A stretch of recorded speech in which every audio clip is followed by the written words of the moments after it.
Hey guys, welcome to the stream. This is Roderick. I got it coming to you live from the Hangar Billiards and Sports Lounge. We're here today for the King of the Hill 550 and under winner take most. And well, we're in the middle of a first round matchup.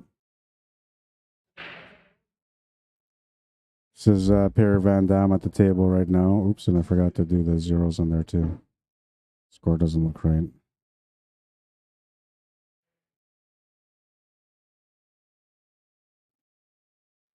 All right, there we go. Score's been fixed.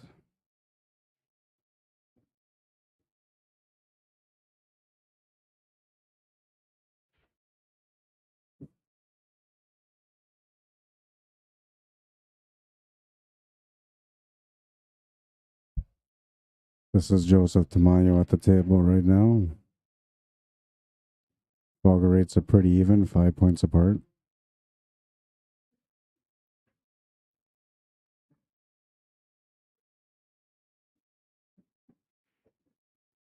We're in the round of 16, and it's a race to 9 for the first two, I guess, 3 rounds, because there was 20 players, so there was an extra round.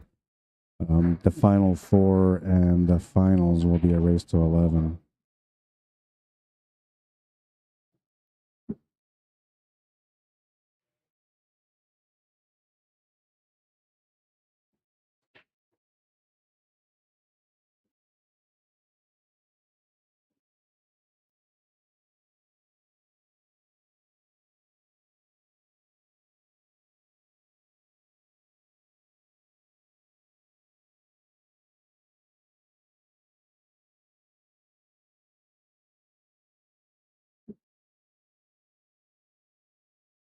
This has got this table figured out. So has to get the right angle here on either the 15 or the 12. Needs to be good on one, not end up running into the other. So there he got pretty close. He should be able to maybe just pop draw this a little bit, but it might be best maybe to just grace that 12 ball a little bit as you're doing it.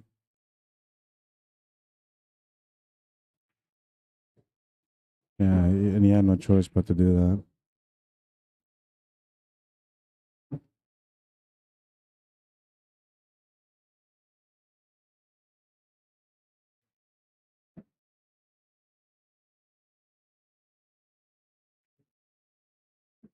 Makes the 8. He's down by 1. It's a race to 9.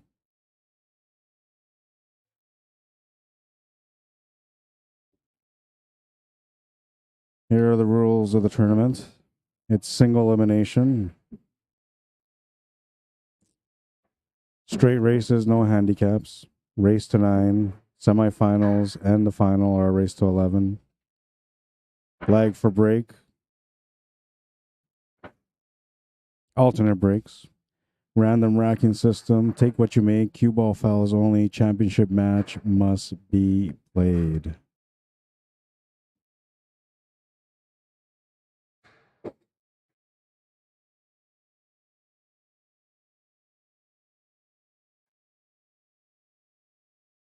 Gotta do some sharing here.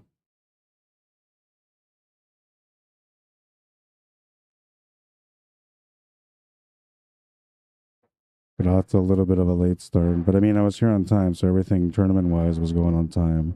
The only thing is that my stream setup wasn't going on time.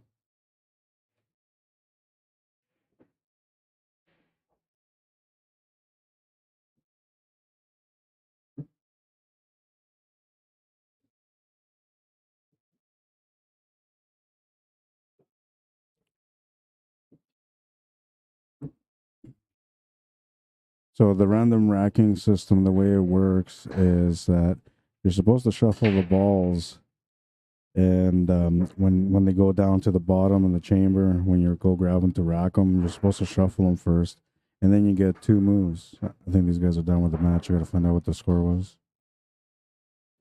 Oh no, they were just in a mid-session break. So you get 2 moves, and one of the moves is to make sure that the epo's in the middle. The other move is to make sure that there's a solid enough stripe at the end of the rack.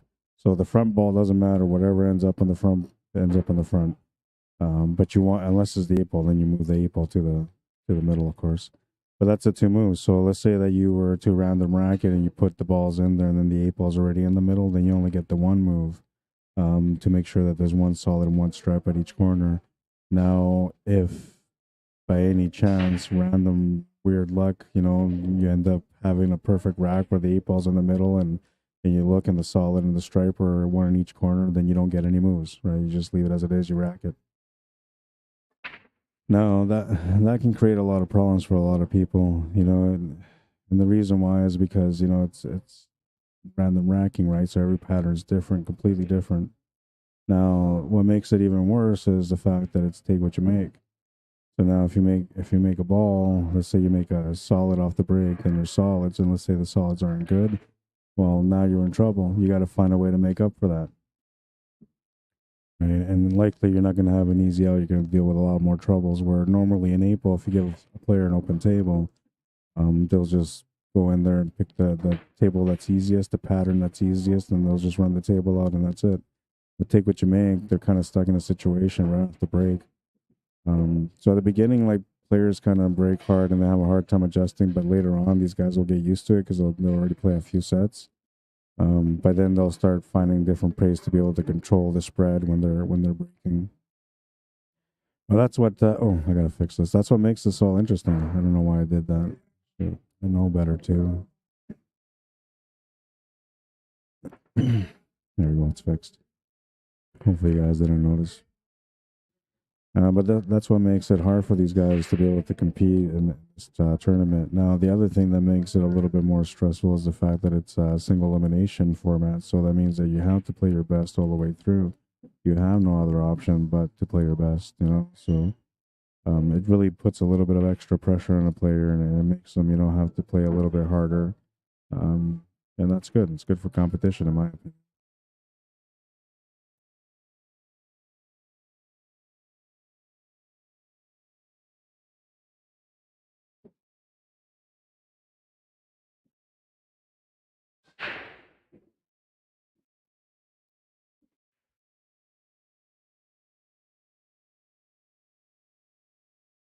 I'm trying to share because I usually don't really share my streams except for to the local pages. That's usually the only places I'll share to my personal page. But when I have events like this where it's more on the line and um, pressure and great competition, for that kind of stuff, I like to share as many pages as possible. I love the competition when it's like this. It's not your average tournament where you go out and if you don't do good on the A side, then you go to the B side. And then after that, you usually play against players a little bit um, messed up because it just finished losing their match or, they're on the loser side, right? So that obviously didn't get off to a good start. So you have a chance to be able to, like, find your rhythm again and get going. Here, you don't have that option. You have to play good or you're knocked out. That's all there is to it.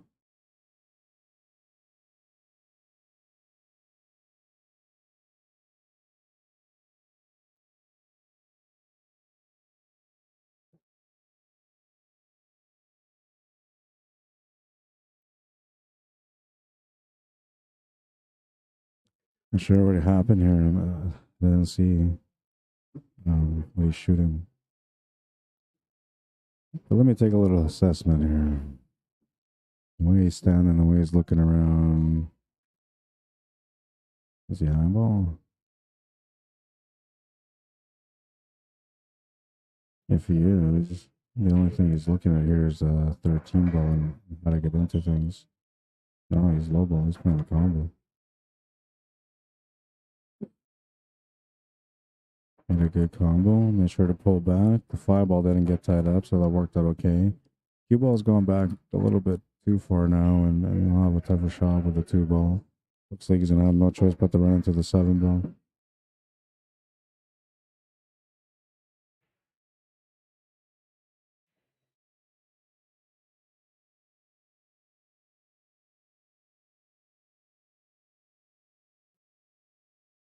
I wasn't sure what he was looking at, but he was just looking at a combo here.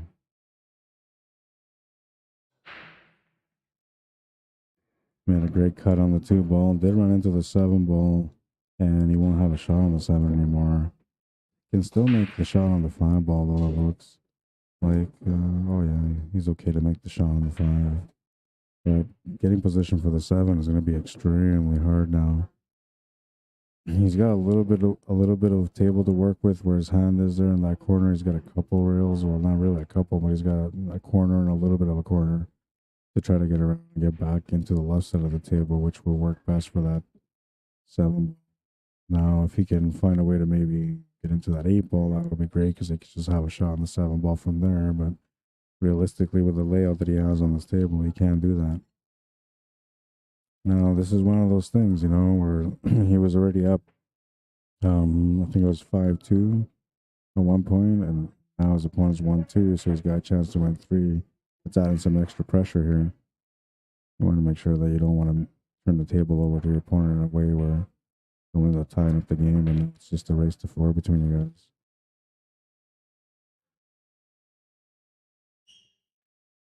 Gonna play it off the 11 ball. Didn't get the shape for the 7. That was a great way to find a way to get it onto the 7 ball on the left side. Just overran the cue ball a bit. Now, if he would have tried to hit it a little bit lighter, that ball might not have gone off the 11 into the pocket. It might have just hung over the pocket. And we all watched what happened there in that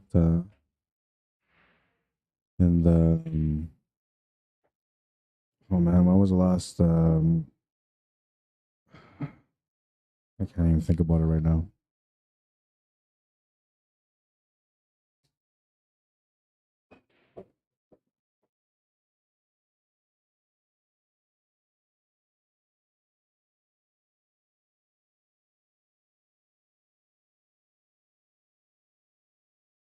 Oh, what a shot.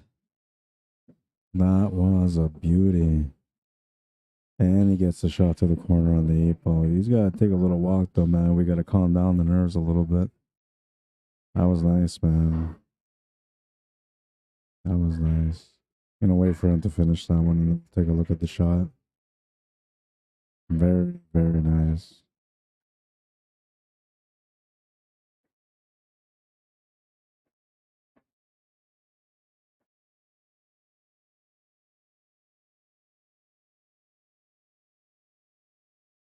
Oh no, he's gonna leave the 8 ball over the pocket. Oh man, that's a stinger. But he's okay. I mean, he's got the table on his side right now. There's 3 solids that don't really go anywhere, or stripes. I mean, and the 8 ball's chilling in the pocket. So as long as he gets a shot on the 8 ball, he's good.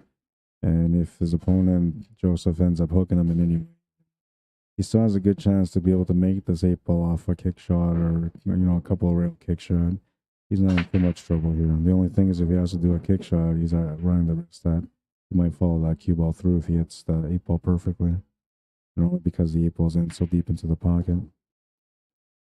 Joseph trying to open things up, and now that 13 ball going the way it did over there kind of helps him a little bit. And at the same time, it opens up a small door here for Perry Van Dam to get back to the table.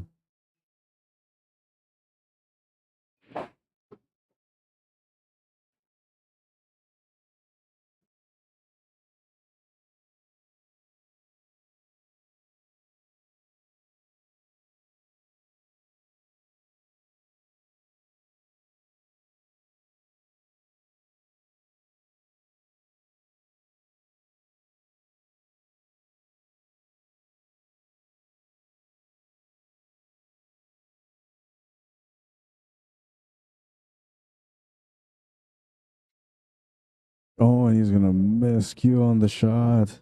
Easy 8. Perry will get that game 6-4.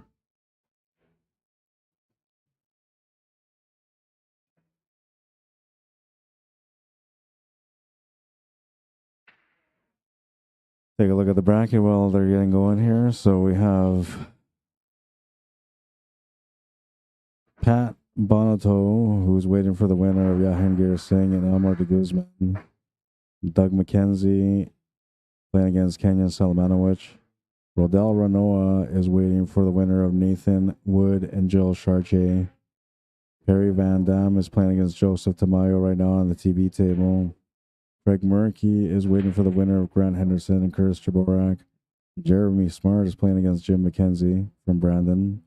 And then we have Mitch Dupont, who's waiting for the winner of Kyle Oliver and Jeff Pratt. And then at the bottom of the bracket, we have Kevin Hoger and Harold Applebaum all playing right now.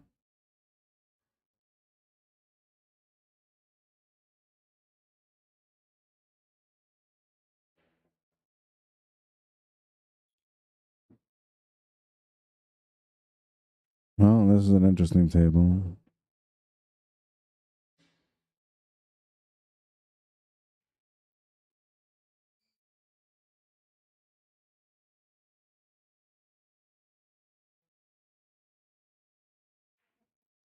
One, two, three, four, five, six, seven. So it's an open table. Man, this is a toughie. I kind of like low ball better, just slightly, but there's not much to shoot at here except for the 7 ball. And maybe at best you can maybe do a bank on that. If you take stripes, that 9 and 14 are a bit of a problem. But if you can get somewhere around that 7 ball from the top of the table, that you can maybe make the 9 and get something on that 14 ball. No options there, so he's just going to try to play smart. Cue ball's going to overrun a bit, though, and that's going to leave a few options here for Joseph Tamayo.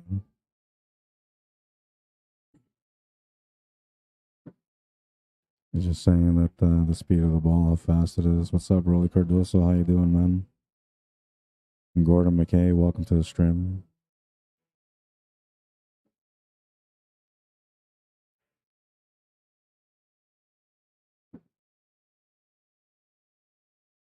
I'll do a little walkthrough soon here to find out what the scores are between everyone. Matches should take an average about 2 hours per match because it's a race to 9. And because of single elimination, every player is going to be a bit more cautious at the table. They're not going to just go up there and shoot. And every time you turn over the table, that's not going to be a good thing for you, right? So usually the players in these kind of tournaments will be a little bit more cautious when they're playing. And it doesn't matter if it's 550 and under or an open. The open, usually the masters, they usually do the same. They take their time. You don't see them just come up around the table. Even though it's wide open, they'll still work it out. I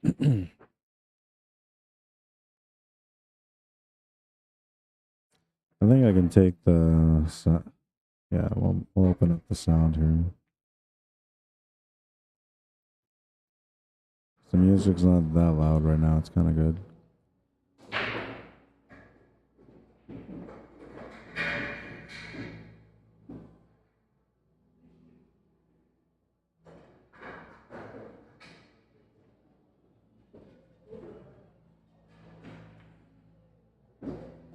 He needed to open up that 14 ball.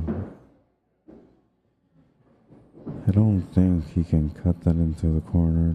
It looks like you can maybe try to cheat it, but I don't know if this table will work. The table's been forgiving lately, so it might, but I don't think you can squeeze that in there. He's looking at the option to maybe cut it somewhere else, but I don't think it goes to the corner pocket. He's going to lose the cue ball. Ball in hand, that's going to help things out here for Perry Van Dam.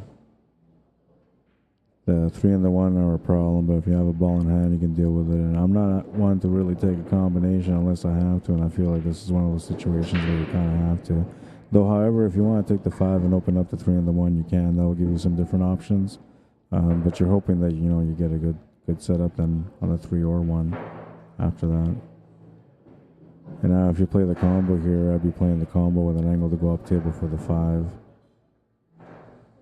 He's just going to try to break into it, and that's okay, because, he's got some options to shoot at after.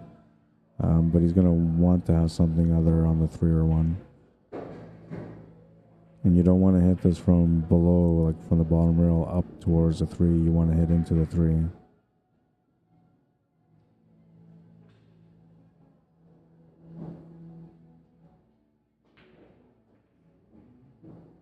Yeah, you didn't really want that way because then you're going to be close to the one. But he's got a pretty straight line, so he's all right. He got away with it. That could have been a problem. But luckily for him, he can still make the shot, and he's got a little bit of room, so he can still maybe, gently play the shot that gets it up for the 3-ball next. Yeah, and if he feels like he can always play through and get set up for the 4-ball, and that's probably the best option, to be honest. And then you can shoot and deliver through on the 1 and not come up short because you're trying to hold position for the 3. Yeah, and he's good now. He's got the 3. I don't think he's taking the 4 anymore.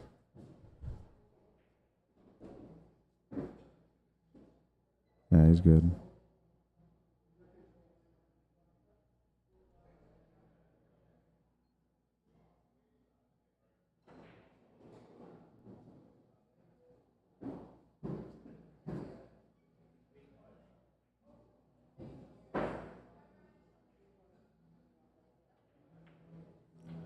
But he's going to miss the 3.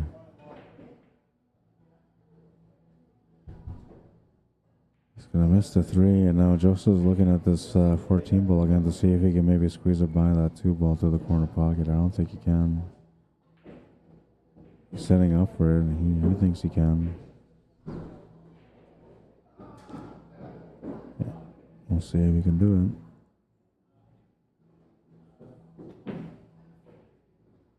It did go by him, but it does not go in. It wasn't clear to the pocket, though. You have to cheat it off the rail. By the way, let's look at that shot. This was a nice kick shot from Perry Van Damme earlier. Likely the shot of the day.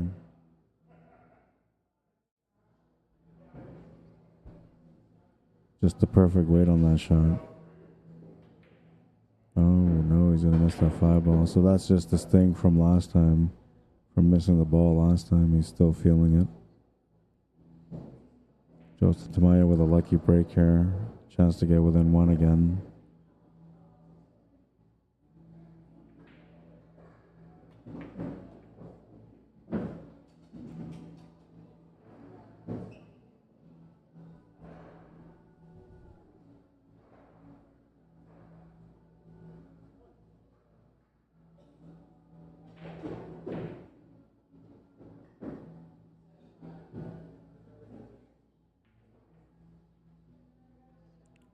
Oh no, he missed the 8-ball.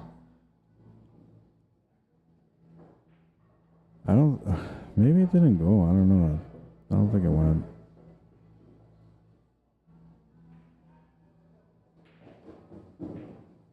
You can't cheat these pockets like you would on some other tables. You just can't.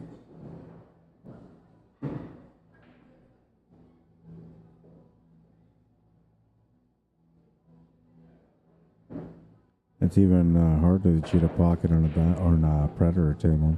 Diamond's pretty tough to cheat on, though. Especially when you get new cloth. But Predator much tougher, I think.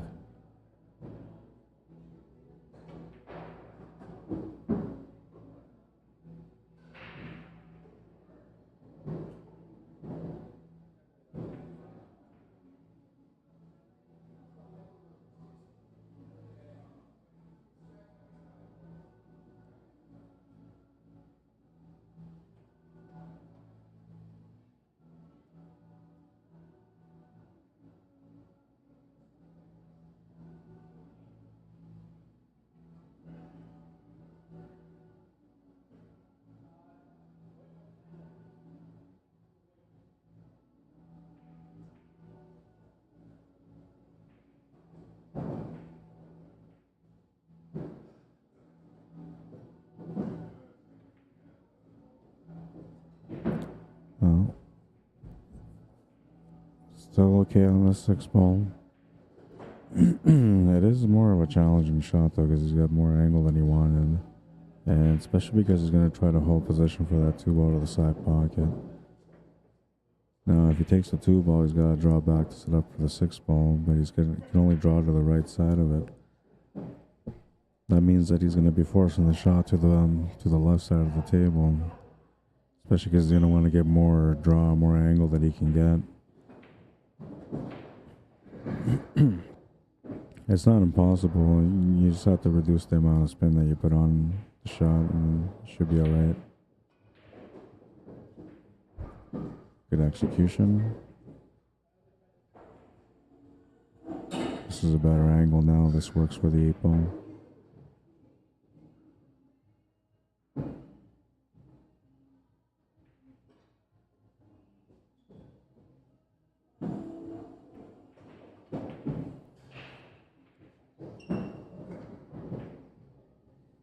Perfect weight on that one.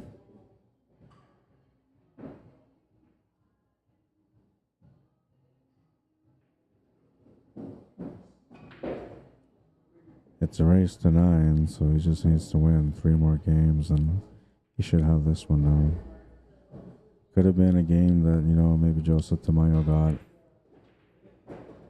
Missed the 8-ball, or did miss the 8-ball, but ran the 8-ball into the 7-ball. 7-4. He's got a 3-game lead in a race to 9. Oops, I did it again. I know better, but I still did it anyway. There we go. Looks cleaner. Off to a rough start means there's going to be some great pool. So I'll do a recap here of the rules while he's racking. Single elimination, straight races, race to 9. The semifinals and the final are a race to 11. Flag for break, alternate breaks, random racking system. I'll explain that right away. Take what you make.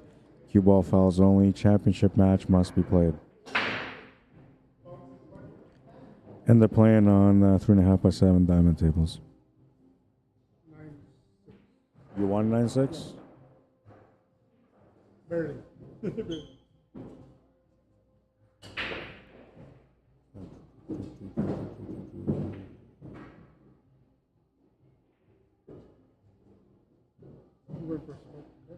Yeah, and then when you come back, you can play against Rodell.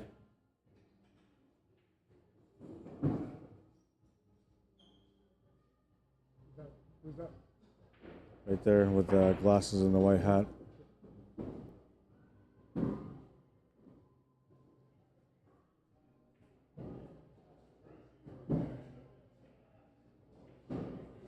So Nathan Wood won his match against Joe Chartier, who's a 9-6 scorer.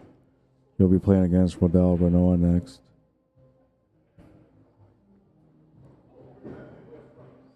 If this match finishes in time, maybe we'll end up getting that match on the TV table next. Jeremy Smart and Jim McKenzie are playing. Kevin Hoger and Harold Applebaum are playing.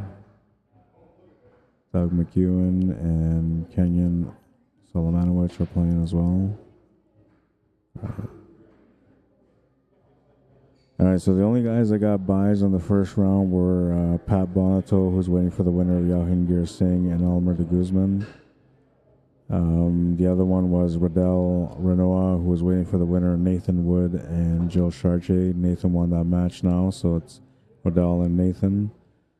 Craig Murphy got a buy. He's waiting for the winner of Grant Henderson and Curtis Jaborak, so that'll be a good match for him. And then Jeremy Smart is playing right now against Jim, but Mitch DuPont is on the waiting list. He was the other guy that got the buy at the beginning here. And he's waiting for the winner, Jeff Pratt and Kyle Oliver. Find out what the scores are between those guys right away, too.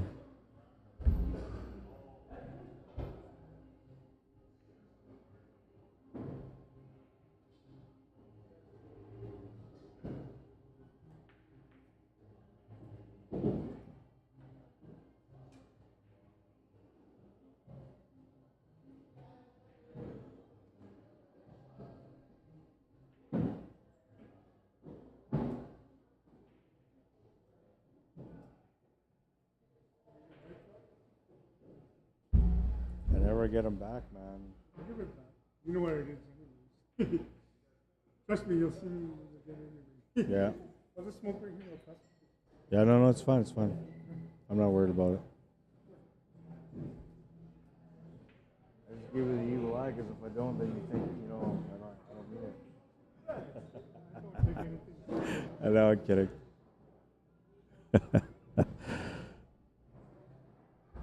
Grant and Curtis. Okay, I gotta go and find out where the matches are, but I'll do that right away. Not until after these guys are done shooting here.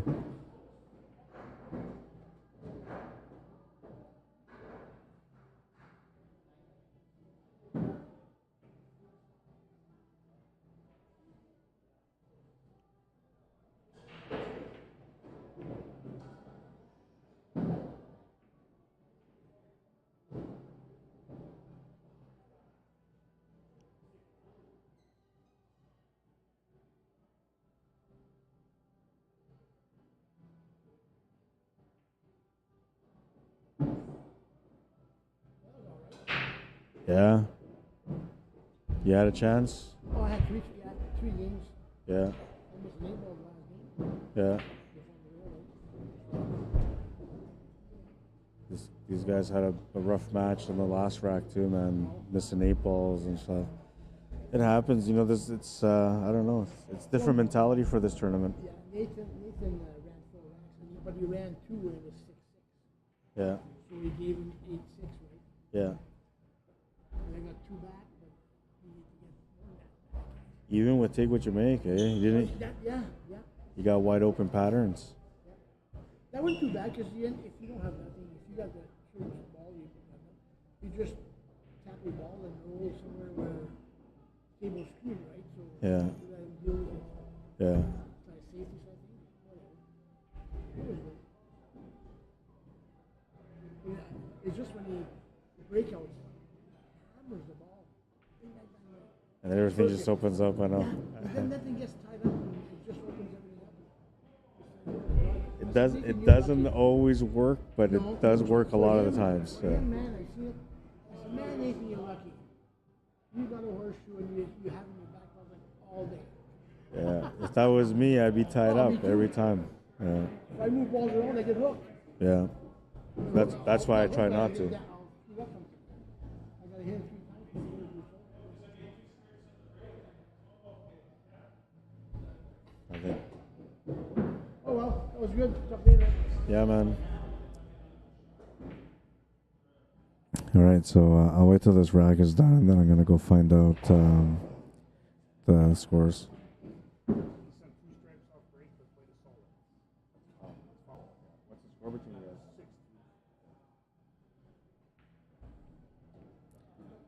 6. So 6-2 between Grant Henderson and Curtis Jaborak. Grant is on 6 and Curtis on 2.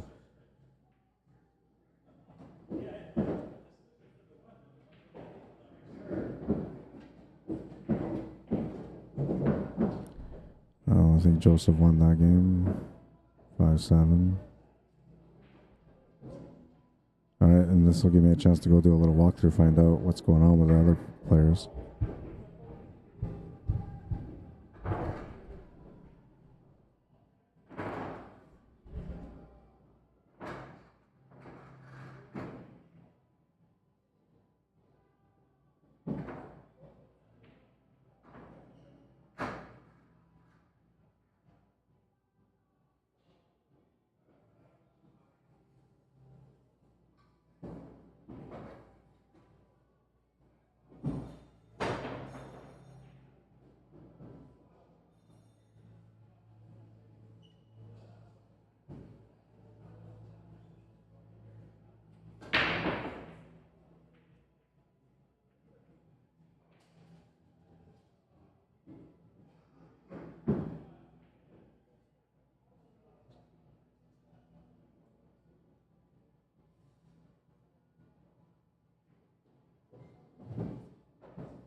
All right, I'm back. Okay, I gotta get this match going here too. I'm not sure what happened over there, but looks like Joseph is not happy about whatever happened. Jahangir Singh and Elmer de Guzman. It's 8-4 for Elmer. Jeff Pratt, Kyle Oliver. Kyle Oliver is in the lead, 6-5. Doug McEwen and Kenyon Salamanowicz. That match is now over. Doug won the match 9-7. Jeremy Smart and Jim McKenzie are at 8-1. Kevin Hoger and Harold Applebaum are at 7-5 for Kevin. I got an update here. Update the challenge bracket.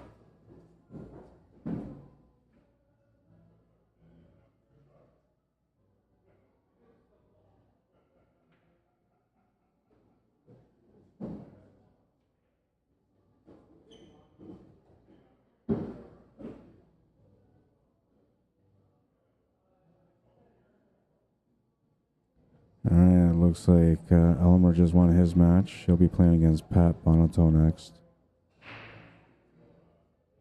9-4, thank you.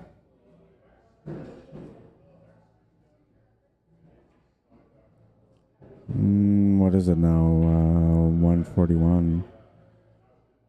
So yeah, about an hour and a half. 2 hours is what I expected most matches to be. 2.5 for the slow matches.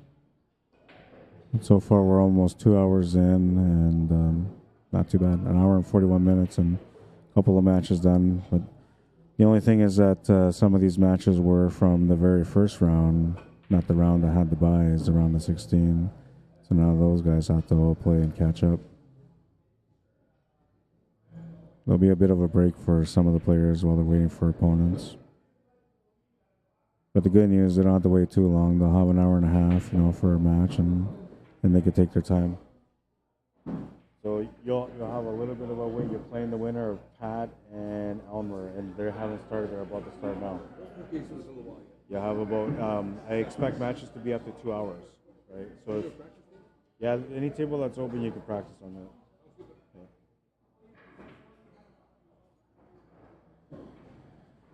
All right, so Doug McEwen being the first one to go through to the quarterfinals.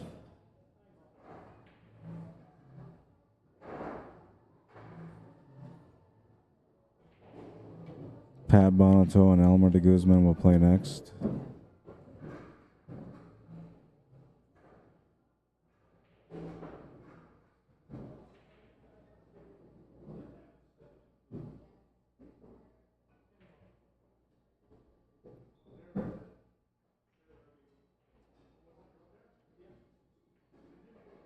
Oh, the 10 ball made it. Said he wasn't supposed to make it. He was trying to play safe, but he called it, just in case, then he made it. But he had shot it originally with the purpose of hooking his opponent. Now, you could still kind of do the same thing here. You can just bank that ball off the top rail. Get the cue ball to come back towards the 9 and the 14 ball.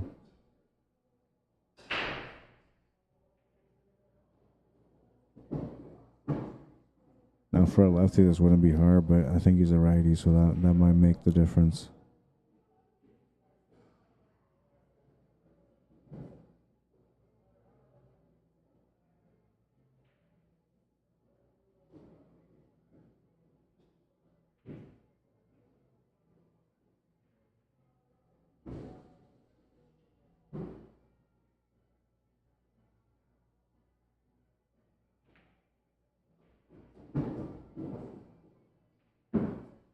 Good shot. Nice lineup. You can play the combo now. So just like that, it went from a shot that he didn't want to make to now having a chance to be able to get on the hill.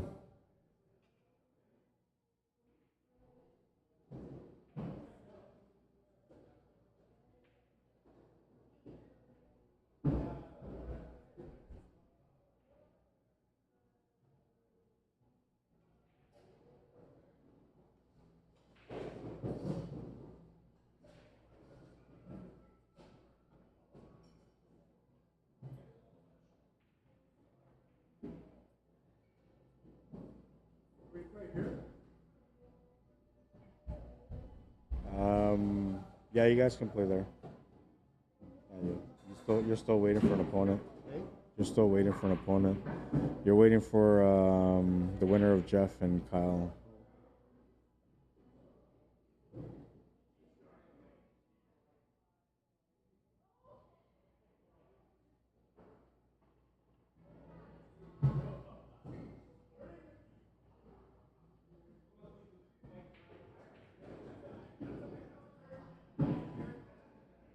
I'm trying not to move because these guys are at the table shooting, but I gotta go tell these other guys to get their match going.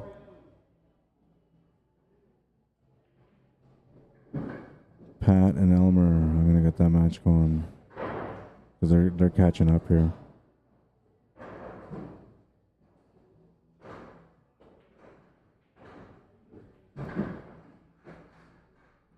He got himself hooked. Not what he was looking to do. Now he might be able to take a jump shot approach here, but it's not going to be easy.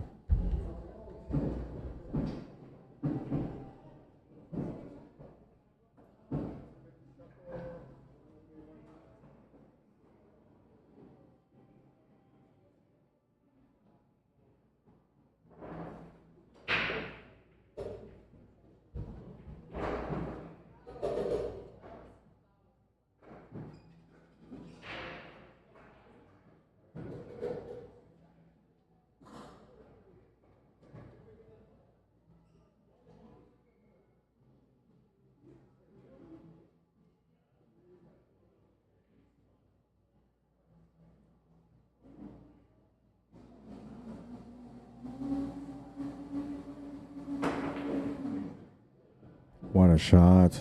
He's made a couple of great shots. That was a nice one.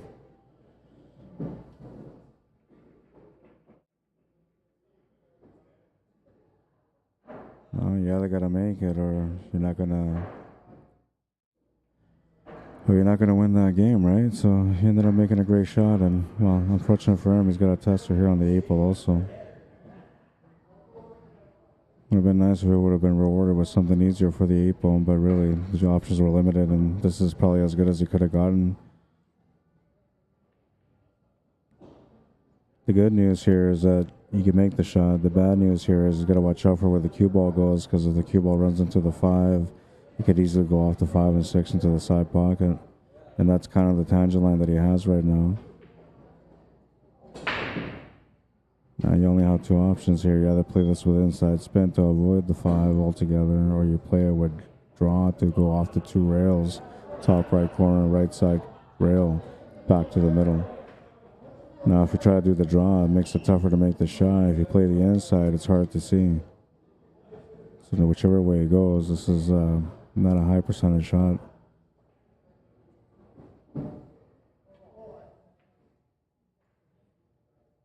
You're trying to go off the 2 rails, and going off the draw would have been, I think, harder than playing with the inside spin. But the inside spin, the problem with that is you would have to play it with a drag shot, and that would have been where, you know, maybe the cue ball would have slid too far, deflected too far. You know, that's where you might miss the shot by going with inside spin there.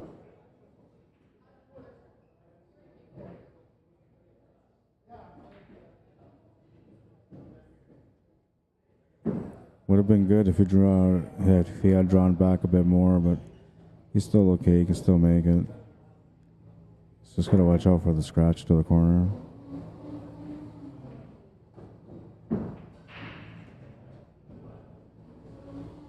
Cue ball will slow down.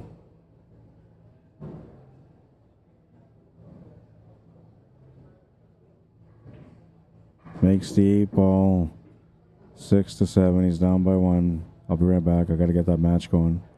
What's up, Harold Metel? How you doing, man? From Kenora.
Alright, so I got those matches going. Only one match remaining or 2 matches on the opening round still remaining before we can get those 2 matches going here.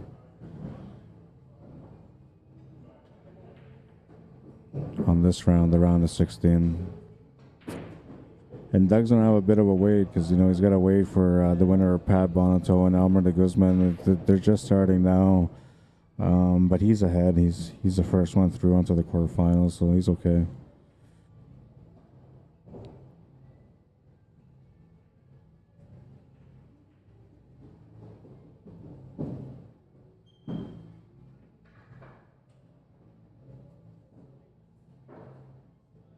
Nothing on YouTube.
Not much you can do there. Very limited options.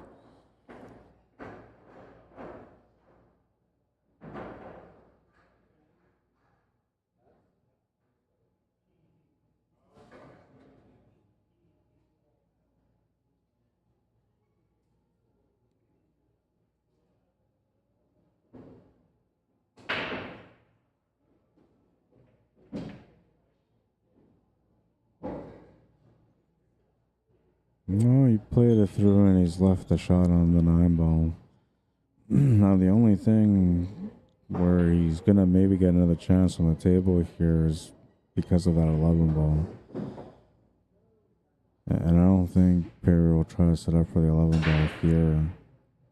Though he could try to get up there, but I think the 7, the 5, the 8 all block him from going up there towards that 11 ball. Now if he can get that 4 ball out of the way and create an angle off that 9, that could maybe work to get in between that 5 and 6 to get up for the 11. And that's if the 11 goes to the top right corner past that 3. If it doesn't, then he's got to come up with something different. You try to come up between them there.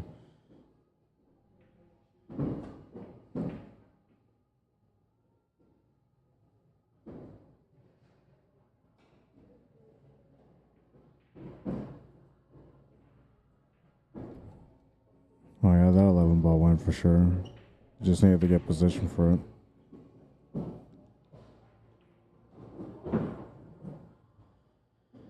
Oh, Joseph's going to try to take one of his problem balls out of the equation. That's the 4 ball. Other than that, like the 5 and 7 are a problem, but if you can make one or the other, then that opens up the other option after that.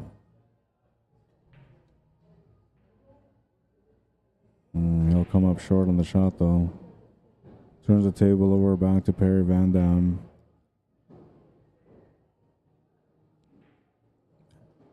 Pretty straight on the 14, a little bit of angle on the 9. Needs to be able to come up for that 11 ball.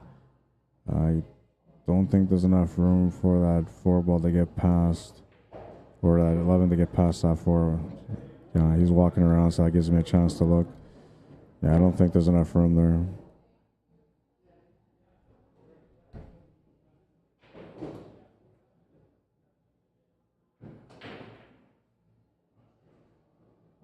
Doesn't look like there's much room there. Or maybe I'll just use this option.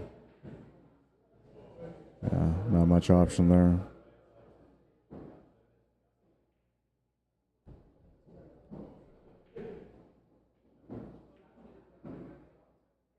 Just playing safety. A little bit of luck. He wasn't trying to give him much, and the cue ball was going to go over and give his opponent a few options, but Cue ball will just stop at the bottom of the table. And he's got that 4 ball, luckily, so he can just get going from there. Wants to get into that 5-7 area, and looks like he just got there. A little bounce off the 3 helped him out. Now, the 14 is in the way, though, so I'm not sure if it goes to the corner. If it does, he'll take a shot now. If it doesn't, then he won't.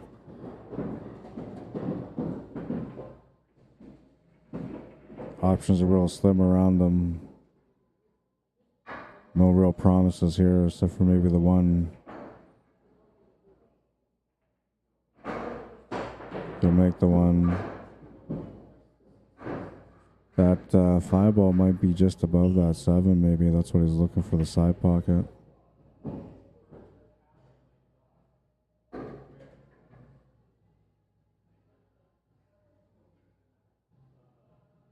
Looks like he's got the 2 ball also. Now he needs to find a follow-up shot.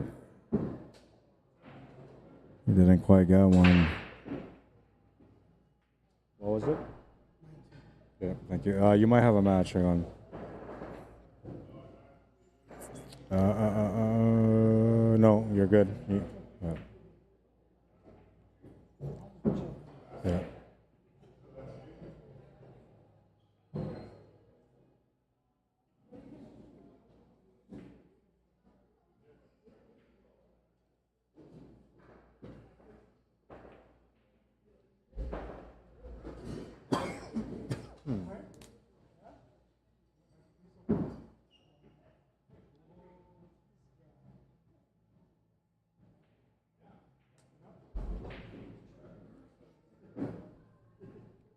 All right. He's choking on something there. I'm not sure what.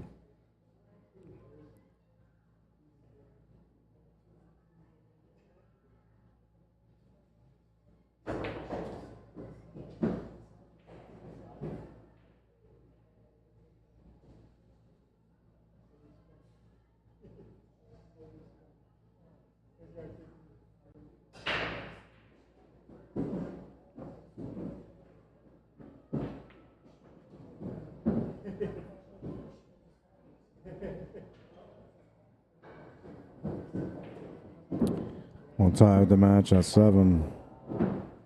It's a race to 2 now.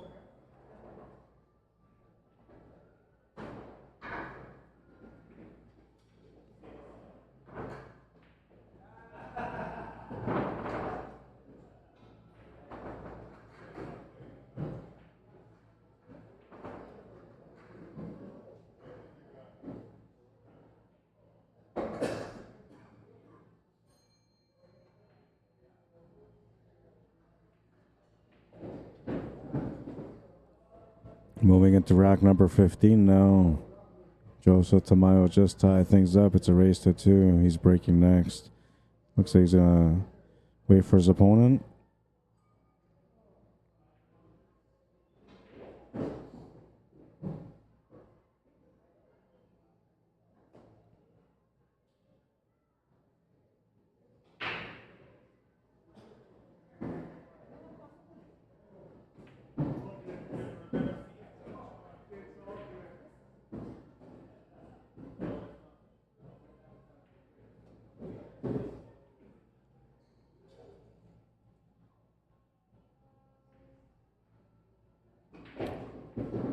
I guess this will be a good time to kind of look at the draw and update it. All right. So, I don't know why Doug's name's up there. It shouldn't be up there. Pat Bonato. He is playing right now against Elmer de Guzman. Doug McEwen and Kenyon are done, so Doug won that game. I'll have to fix that after because I didn't do it properly. Rodel Renoa is playing against Nathan Wood because Nathan won the match against Jills. And that's all the matches we got so far. Oh, and Jeremy Smart just won his match against Jim McKenzie.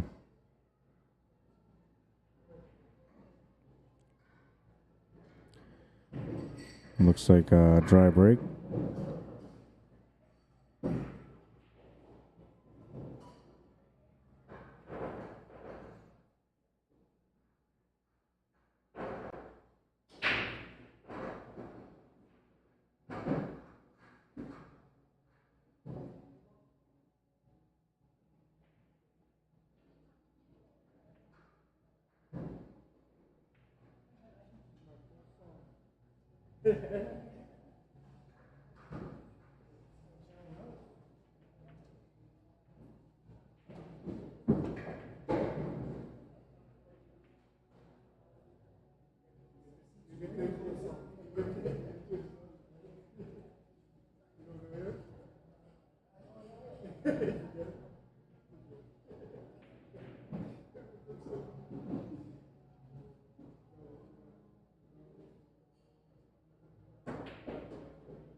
Gets the one ball out in the open. That was a problem ball.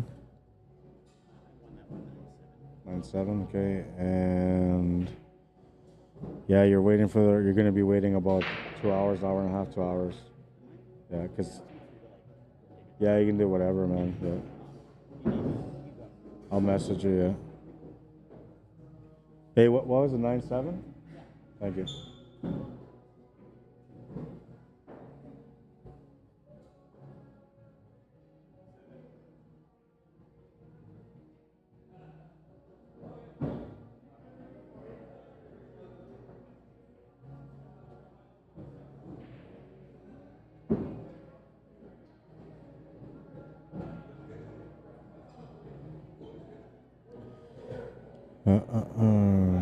Oh, he's almost got it figured out.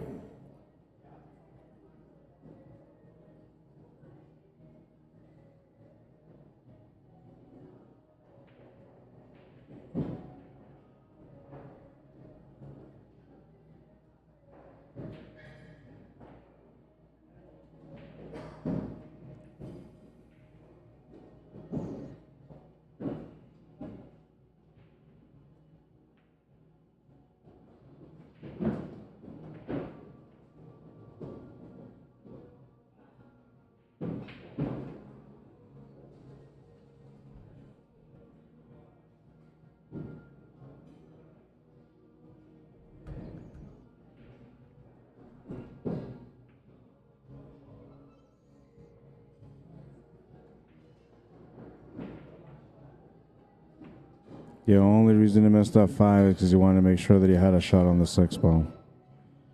And he needed that shot on the 6 ball with an upward angle to get it up for the 1 ball.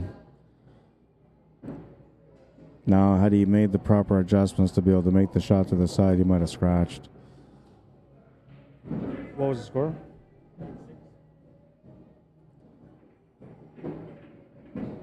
You play against Mitch DuPont. Yeah, that's fine.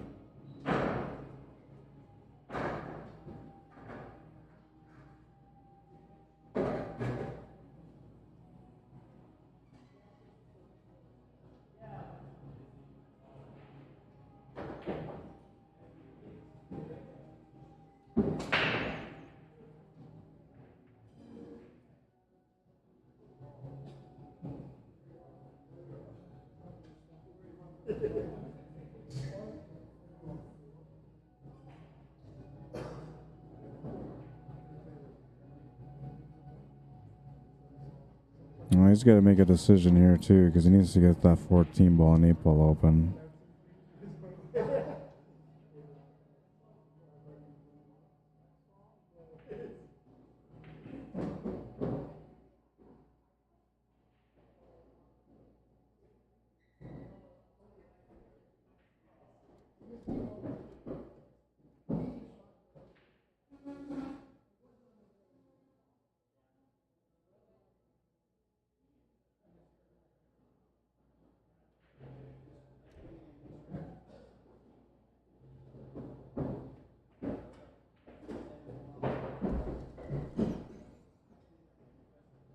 this isn't too bad. You might want to create an angle here on the 9 ball to break into that 14 and 8 and then have the 12 ball as an escape shot. You could maybe take a crack at it right now. The tangent line's not too bad. And then you leave that 11 ball also as another option. You could take the 11 ball right now and try to run into that 8 and then push the 14 ball out. That would give you the 12 ball as an escape shot, but you might push that 8 ball right next to that 1, which won't have a pocket after that. So then that means you have to break out the 8 ball again. Yeah, this is better. I don't mind taking the 11 ball if you're going to go for the 9 to break out the 14, then have the 12 as an out, but now you got to make sure you get the breakout.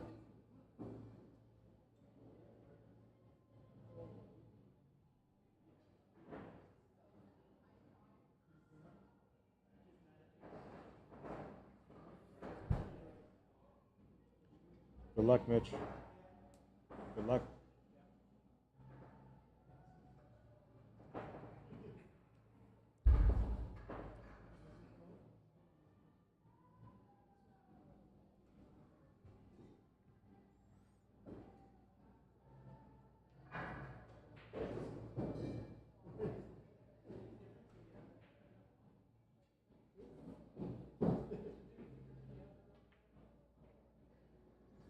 Oh, he went for it. He got the breakout too, but unfortunately for him, he missed it.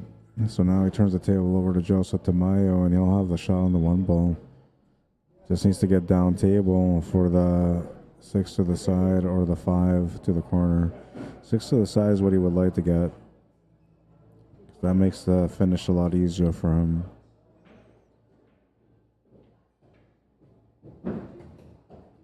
It's going to keep going though.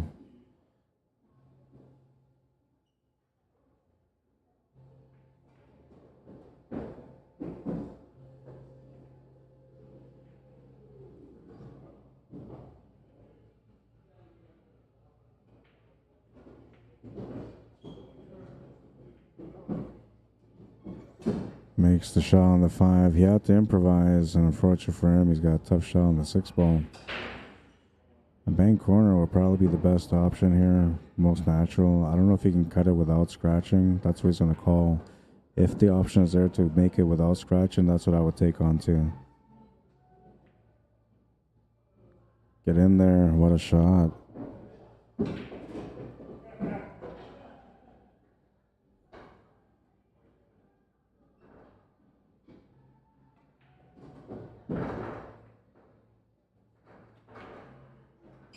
Oh, no. Missed the 8. Missed the 8 to get on 8.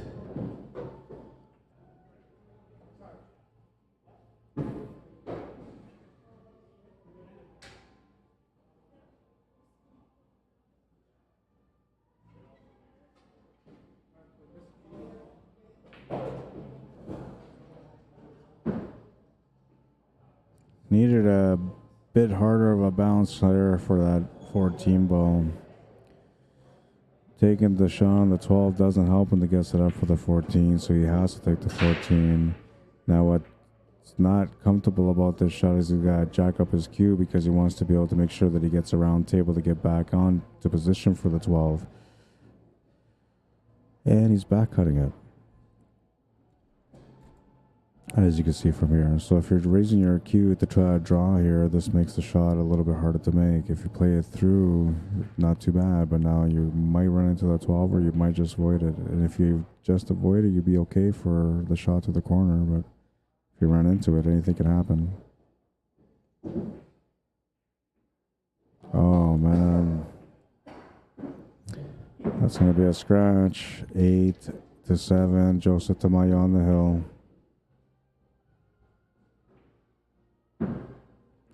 And that was the problem, man. If you ran into the ball, anything could happen.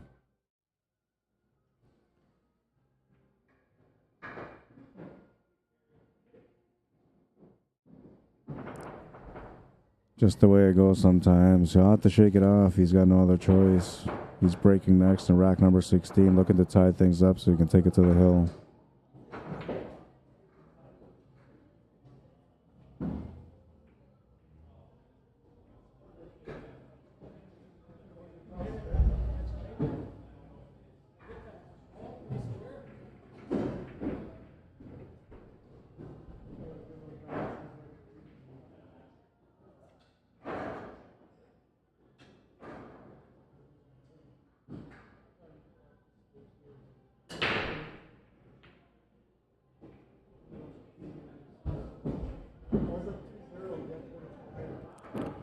Smash to break. He made a solid. And he's got a pretty open table. It's all positional play, really. He's going to have to start off with a combo, which is the way you normally don't want to start. But in a situation like this, what take you to make, well, you have to go for the combo. He'll make it. He's got options to make the 5 now if he wants to. Can play the 7 ball if he wants to as well. Might just take the 5 ball here. Try and run into the 10 ball set up for the 1.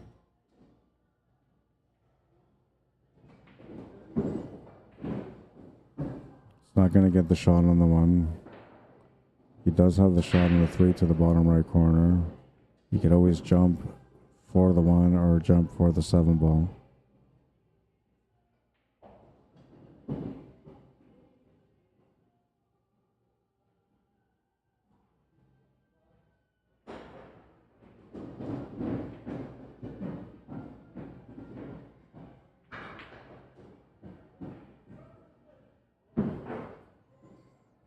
Makes a great shot on the 3 ball, but the cue ball will not stop. He's going to have to do a jump shot now. Either that or a mass save for the 1 ball. You could always go long rail kick shot on the 7 ball too, but I don't know. I'm not a big fan of that shot. He's going to swerve into it, makes the shot. He's got shot on the 7 ball now. Going to fix this camera real quick.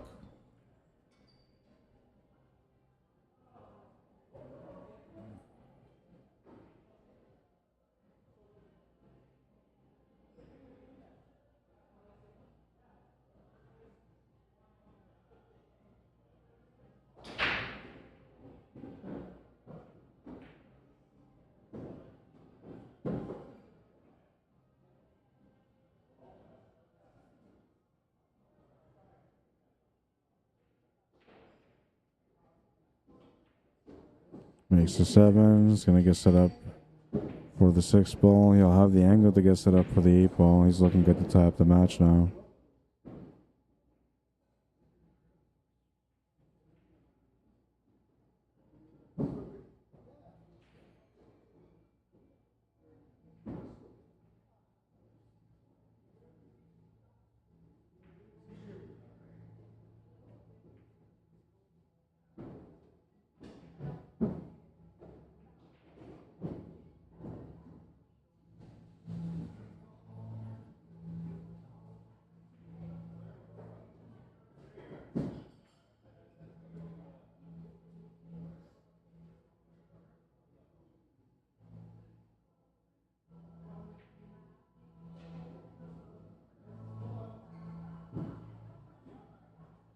I'm surprised he didn't play that off the top rail and back to the left side of the table to make the 8 on the top right corner. Side pocket's okay though. But I think it would have been just easier the other way.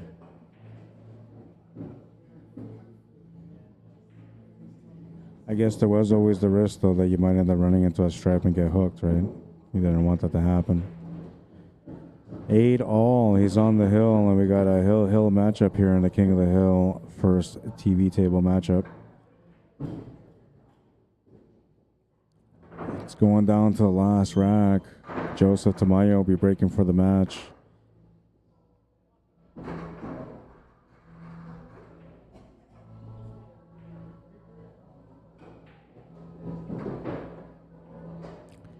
Tournament rules are single elimination, straight races, race to 9, semifinals and finals are race to 11. Lag for break, alternate breaks, random racking system, take what you make. Cue ball fouls only, championship match must be played. It's going to the last game now. At one point, it looked like Joseph Tamayo was going to not have a chance in this match.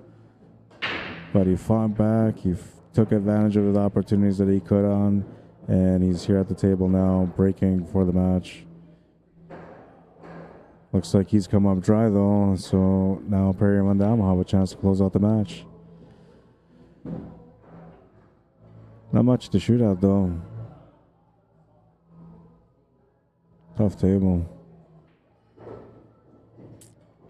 Yeah, you can't really do anything for the stripes unless you want to shoot that 12 ball. And for low ball, you got some options, but you're really kind of limited to the 7 or the 2.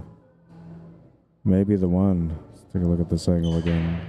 Yeah, you might be able to start off with the 1 ball, which wouldn't be a bad shot, but because you're so deep in the pocket, much harder to approach, especially when it's on a hill-hill matchup.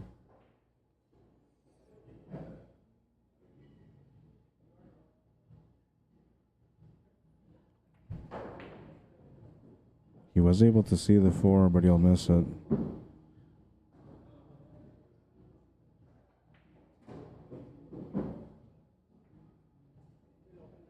Still open. It's not often you find an open table and take what you make. Only way you can ever get an open table and take what you make is if your opponent ends up making 1 of each or an even number from each side and then misses the first shot. Either that or if you break and you make 1 of each, then you have an open table. Other than that, it's take what you make. So if you make a ball off the break and you scratch whatever it is that you made off the break, that's your ball for the rest of that rack.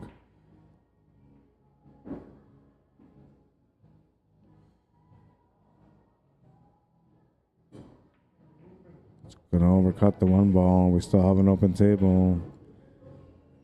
Things are real now because throughout this whole match has been, you know, one person ahead, the other one trying to catch up. But now we're evened out. It's 8-8. It's the last rack. There's no other option except for either you win or you lose, and both players know that. You can see that it's affecting them a little bit here, the nerves.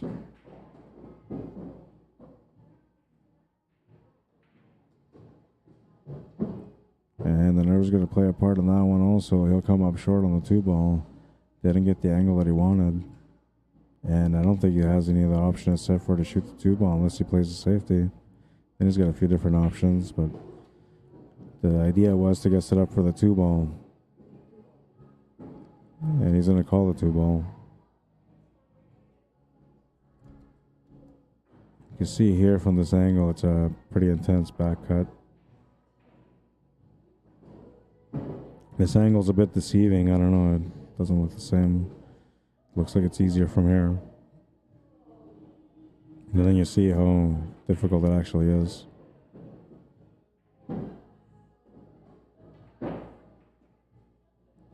You'll make the shot to the corner though. And you'll have the shot on the 3.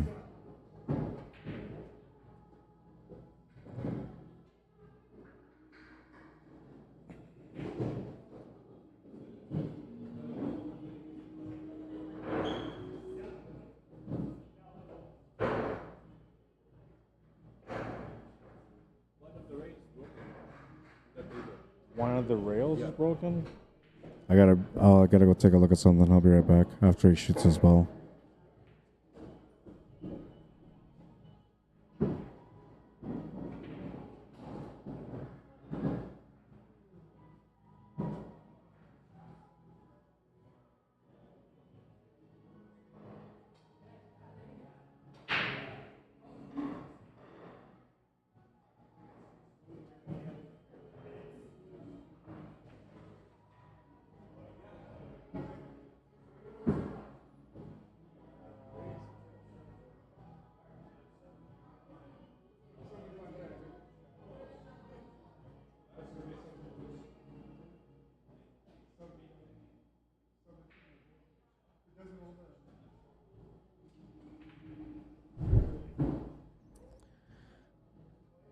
One of the rails came apart, came unglued, I guess. So they got to get that one fixed.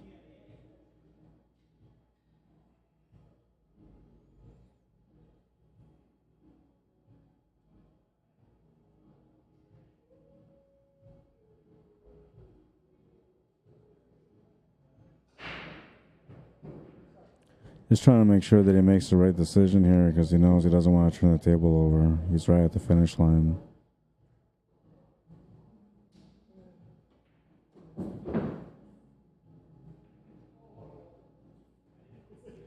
And Now you got two options here. You can play the cue ball through this 5 with some spin to come over the left side of the 8 ball, make the 8 ball in the same pocket. You can draw back from the 5 a little bit and make the 8 ball in the bottom left corner. You can follow up the 5 ball a little bit and make the 8 ball in the left side middle pocket. And of course, you could always spin down to the left side below the 8 ball to make it to the right side middle pocket also. He's going to try to draw back, and unfortunately for him, he ran into the 8 ball, and now he's got a tougher shot on the 8.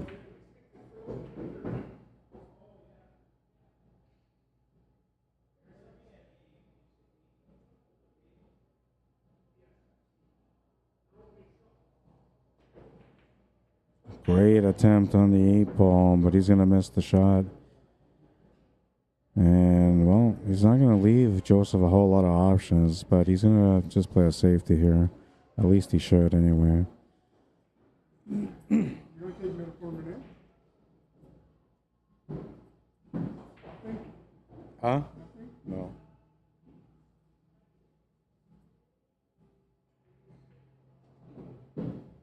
He hit it a bit heavy.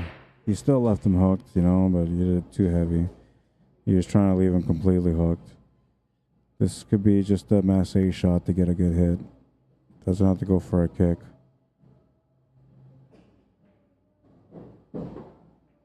Perry's calling the top right corner where he's standing. I'm not sure how he's going to make the shot from there, but he's looking at it.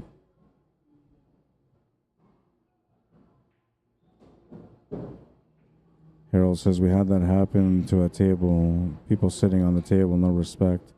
Yeah, that's what it feels like. It's the reason why.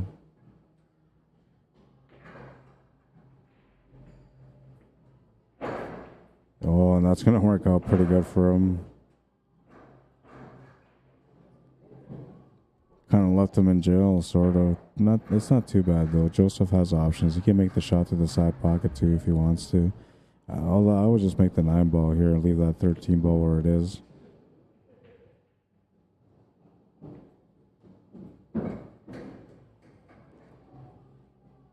The only reason I would have, though, is just because of the 11 ball. I don't like where the 11 ball is. And I felt like maybe taking that 13 with the right angle, you can push that 11 ball up and have a better option on it.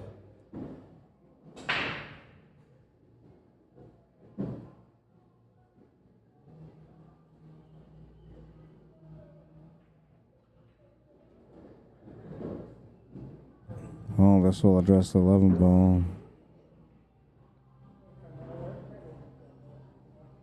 And he's just barely on point for this 11.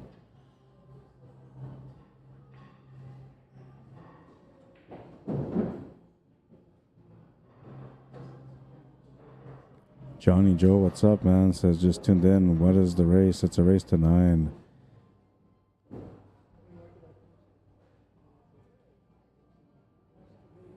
This is the round of 16, race to 9 between these guys.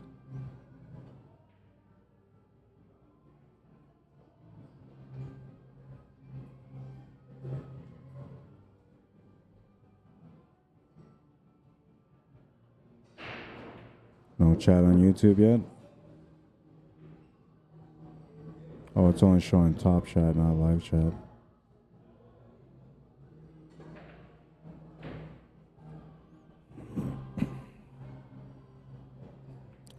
Well, and this is where we gotta start making decisions, and the decisions we make are gonna be what ends up making the win or the loss.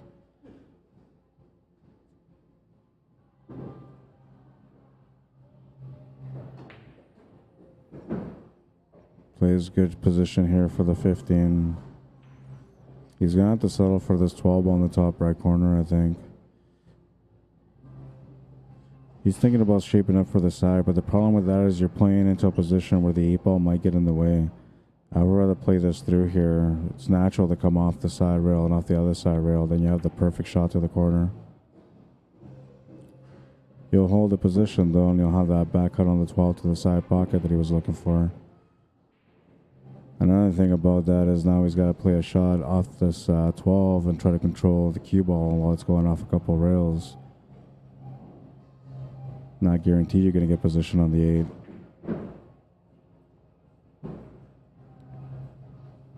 He'll play it off one rail and he'll have a back cut to the side. Perry says that's good. Perry will lose the match with a score of 9-8, and Joseph Tamayo will go on to the quarterfinals.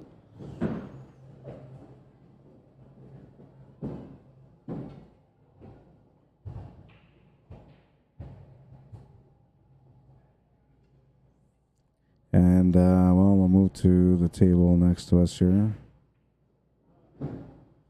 This is another matchup. We'll get the names up on the board right away. I got to update challenge bracket real quick before I do that, though.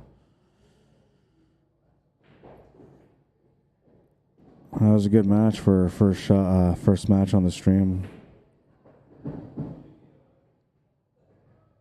Joseph Tamayo, lots of heart on that one. Never gave up, even when the odds were all against him. Good shooting, man. Yeah, he shot pretty good. Yeah. He's a 9-ball player, right? So he knows how to play angles and stuff, too.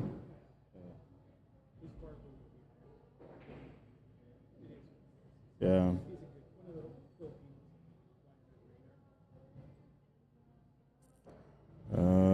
Mitch DuPont, Kyle Oliver, they're playing. Yeah, you did, yeah.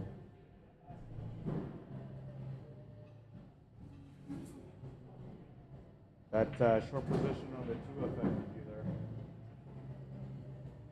But like, it's hard to read the speed of the table, right? Like, you play a shot off and it goes fast, you play a shot hard and it goes slow. Yeah.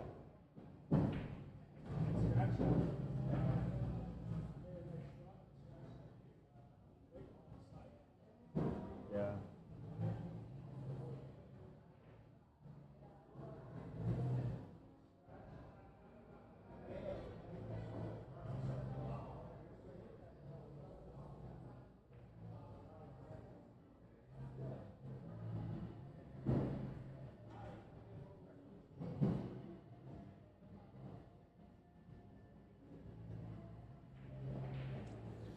All right, so that's who's playing here. I'll get their Fargo rates up right away. And I'll find out what the score is between them and update the score for you guys. I'll wait till he shoots here and then I'll ask Nathan.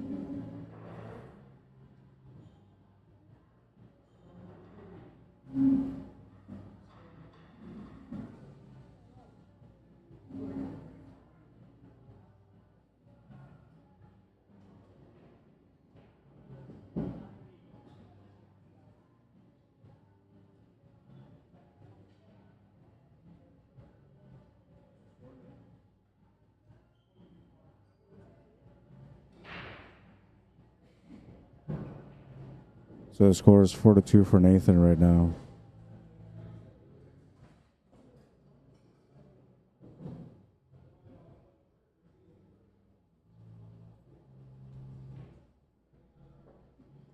Scoreboard has been updated. Nathan has a ball in hand. He's at the table right now.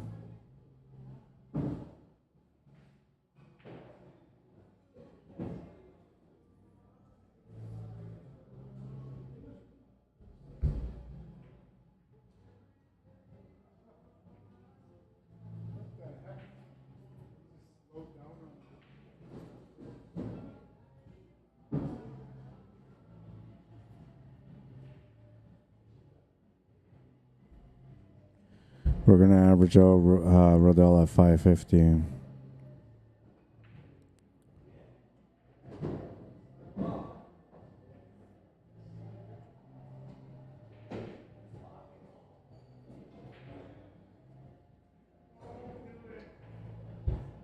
Actually, it's 528, so we'll just go with what he is.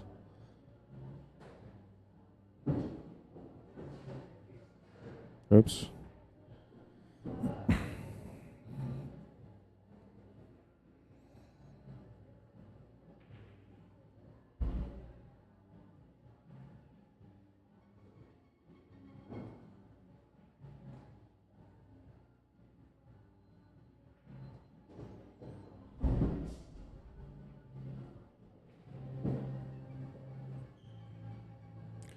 I feel like the music's getting a bit louder, so I'm going to just turn down the volume on my mic a little bit.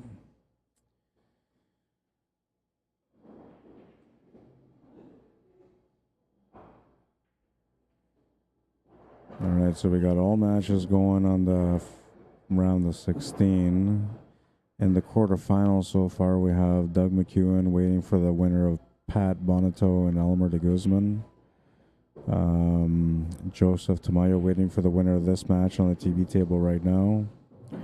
Jeremy Smart waiting for the winner of Craig Murphy and the winner of Grant Henderson and Curtis Jaborak. Those guys are still playing. That was one of the first round matchups. So that match is running behind right now. Kevin Hoger is waiting for the winner of Mitch DuPont and Kyle Oliver, and they're playing single elimination. So it should be a faster tournament than usual, but I'm estimating most matches to take about an hour and a half to about 2 hours. Slow matches to about 2.5 hours. 5-2 for Nathan. Now, there's a little bit of controversy with this player also because Nathan is an SV2 level player. And when I started this tournament, when I announced it, I made it a Vegas and under, which is what our rankings are here in Manitoba through our active pool league. And then I put in brackets 550 and under. I usually go by the Fargo rate. But anyways, this is one of the players that got in, and he's got a 551 established Fargo rate with like almost 500 games in there. So I allowed a 5-point margin, and so anybody with a 555 and under could play in the tournament. So there was another player that was able to play in the tournament that way also. Now this guy is considered one of the favorites to win the tournament, but you never know. And as you can see, he's playing with a barbecue. Now, it wouldn't be the first time that Nathan Wood will come into a tournament of mine, grab a barbecue off the wall, and win the tournament. So, oops. I'm trying to change the camera, but I got the wrong angle. If they're in the way. But yeah, I don't know, man. It's tough here today. Not everybody's going to have a chance to be able to walk through people. Everybody's going to have a tough battle. And as the rounds progress, the matches will become that much tougher.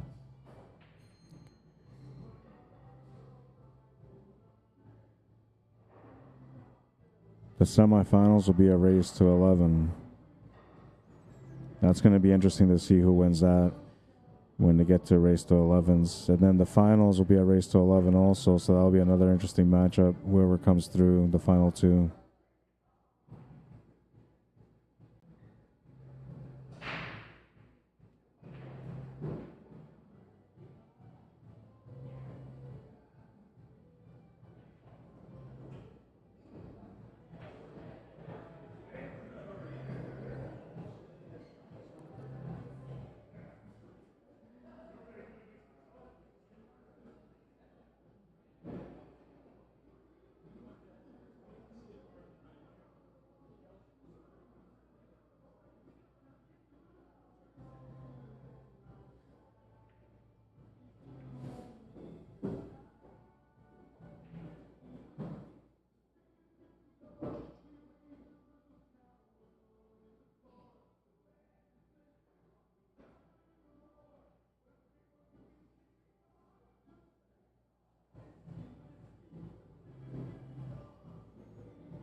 Sorry, I'm just trying to do some of the background stuff.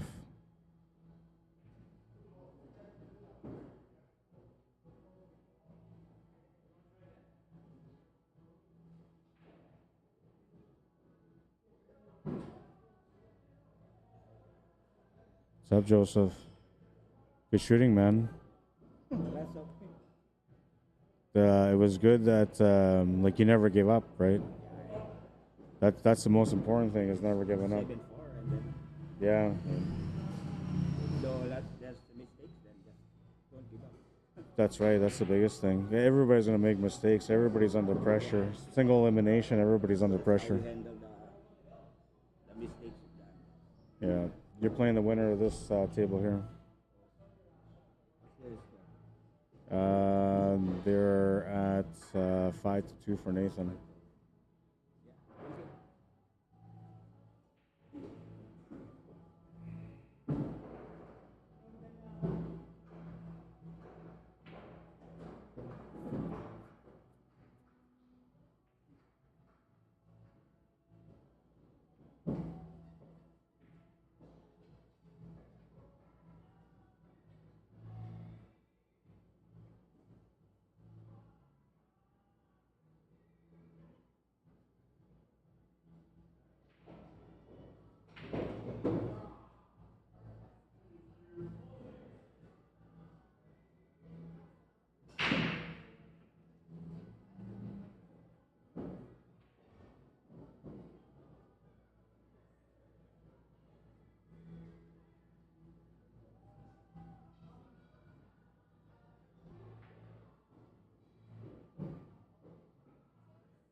Good try. He'll miss the 8-ball though.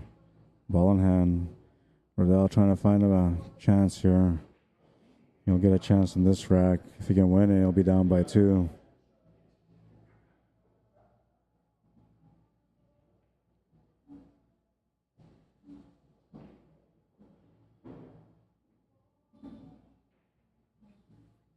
Grant Henderson and Curtis Jabarak are in a deep match.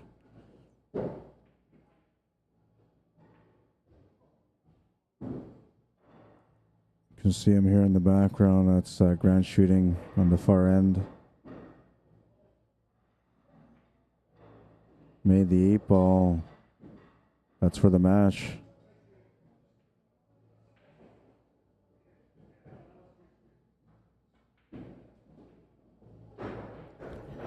I'll find out what the score was between them. All I know is that it was 6-2 at one point for Grant.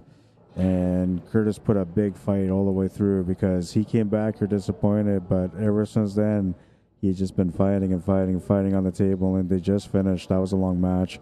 So I'm assuming it was pretty close.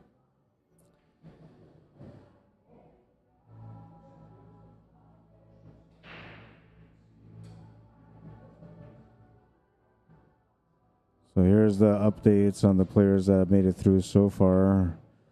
Kevin Hoger, Jeremy Smart, Joseph Tamayo, and Doug McEwen all waiting in the quarterfinals. Doug waiting for the winner of Pat and Elmer. Joseph Tamayo waiting for the winner of the TV table right now. Jeremy Smart is waiting for the winner of a winner of a winner, something like that. Feels like it anyway. And Kevin Hoger waiting for the winner of Mitch DuPont and Kyle Oliver. I got to find out what the score was between those guys so I can update the bracket.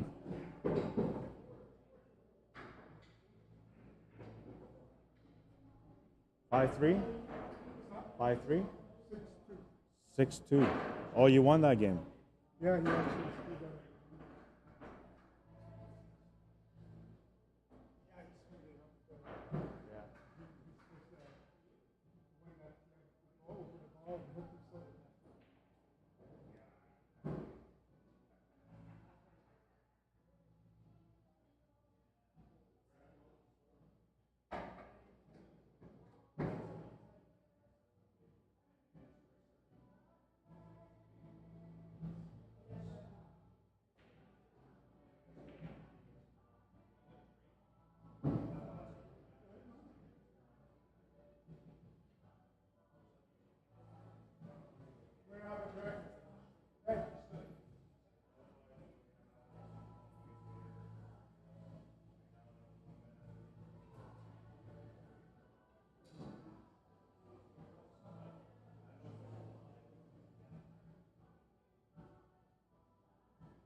All right, so these guys are, I'm not sure what's going on, but Rodell needed a quick breather, so we're waiting for him to come back.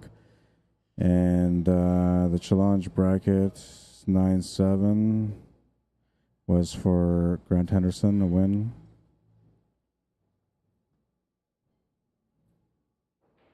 Okay. So now he'll be playing against Craig Murphy.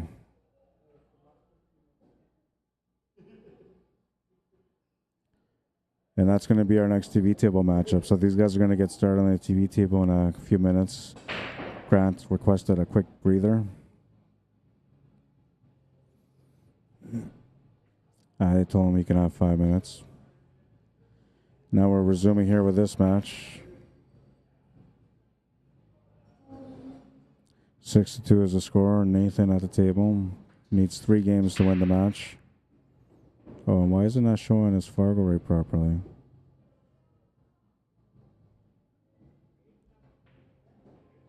There we go.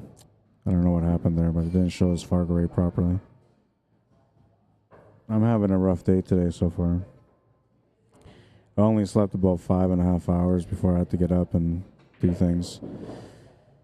And only because I tried to make the bank on time yesterday and I just missed the bank, man. So I had to get up early today just to go to the bank, and the bank was like so far away. The only bank that was open for my branch. But it is what it is. I'm here. I'll get through the day. Calling the 3 ball.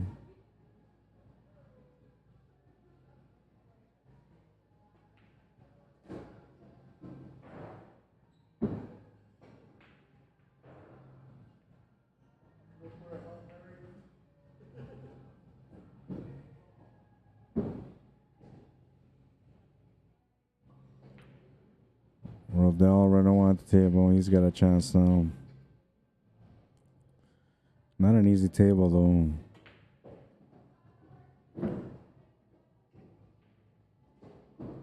I guess it's not too bad. It's more or less positional. That was a good shot. He's going to get set up here for that 10 ball. Is that the 10 ball? I think that's a 10 ball.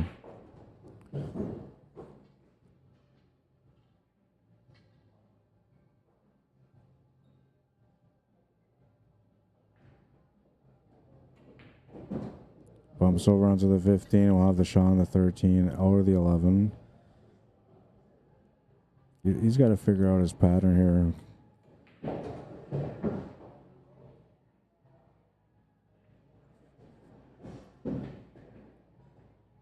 I don't know if he got the shot on the 11 ball, but I don't think that was the right setup. And he looks a little stressed out, so he may not have the 11 ball.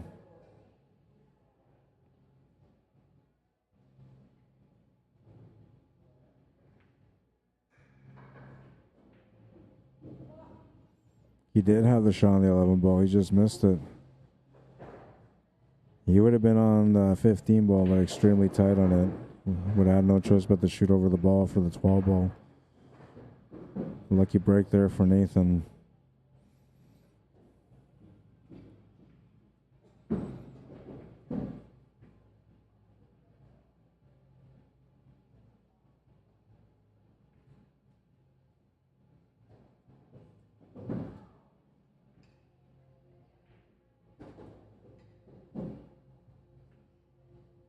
This is his usual pace, is the way he normally plays. 8 ball is good, 7-2.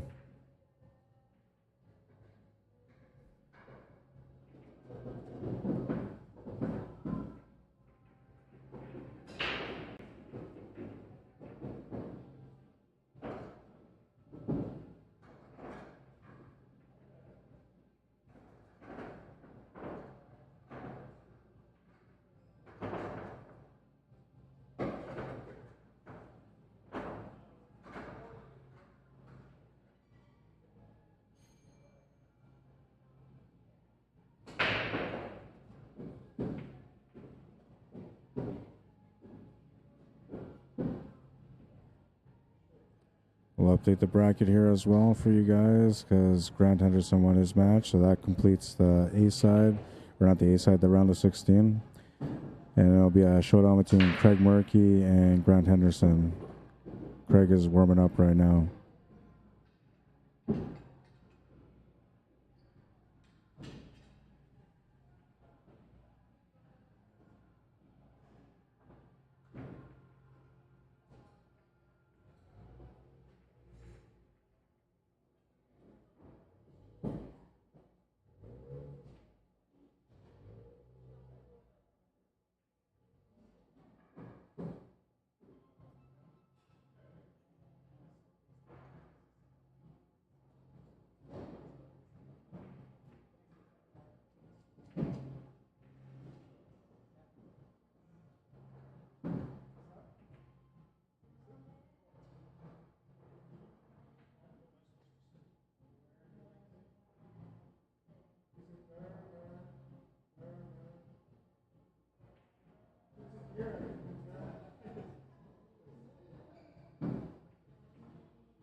All right, I'm back.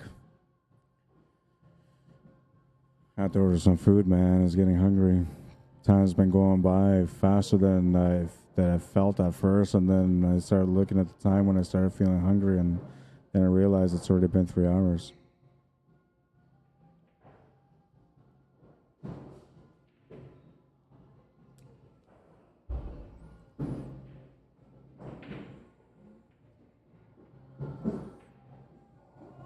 That was a nerve shot. Just going to turn the table over here to Nathan. He's going to have a wide open table. He had a tough match against Jules in the first round, and he ended up winning against him 9-7. This time around, he's got a bit of an edge against an opponent that doesn't really have the experience that he does under pressure.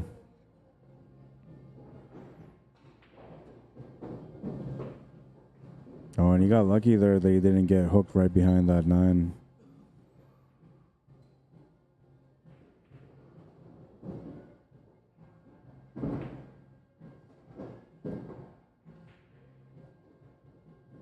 He makes that bar cue look like as if it's just a quality cue, man. You should be able to see like the deflection and all that, but you don't. You don't see it when he's using the cue. If I used the bar cue right now, I wouldn't be able to make a shot. Especially a shot like this, I'd probably miss cue.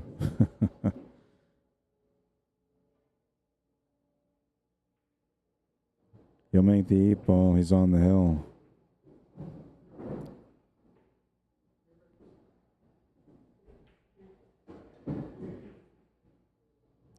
We have our other matchup going on here right now. Craig Murphy versus Grant Henderson. Craig Murphy's at the table.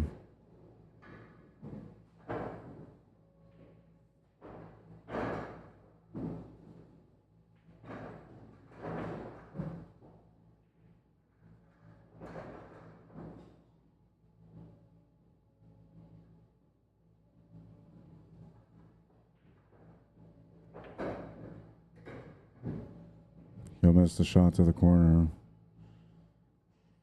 Grant Henderson will have a chance to take the first game. He doesn't have an easy table, though. Going back to our matchup here. Rodell just broke. He's going to make the 13 ball, so he's stripes. Not a bad table. 8 ball sitting near the pocket, but you can take one of the stripes off the 8 right now. And I say one of them because technically you could play the 15 ball off the 8 and use the draw angle to open up that 14 and 9.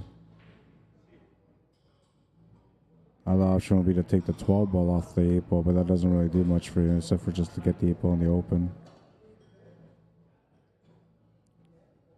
You'll miss that shot and it might work out. Nathan has a turn at the table. Not too many options though. 5 ball might be the only option.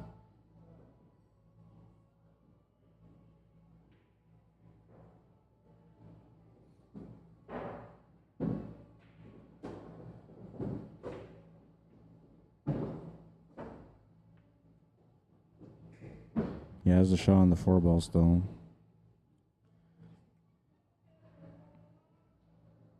He's going to have to earn this win on this rack.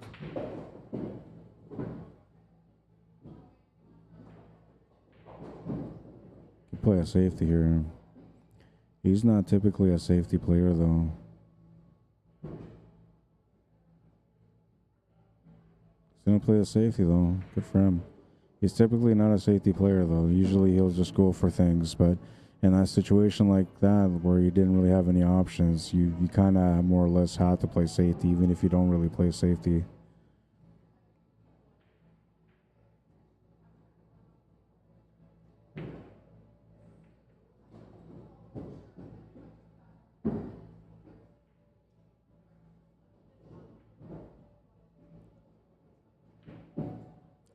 Got the good hit and he'll try to survive. Craig Murphy looking to make the 8 ball here in the first game.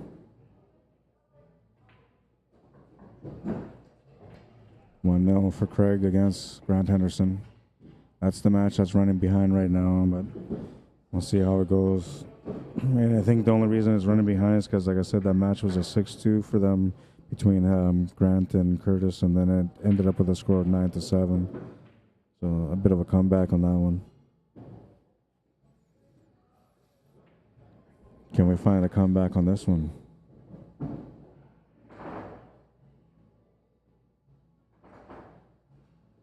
Can't really use his angle to get the 15 ball open, but he can try. Tried to go off the 6 ball and we'll come up short on the 10.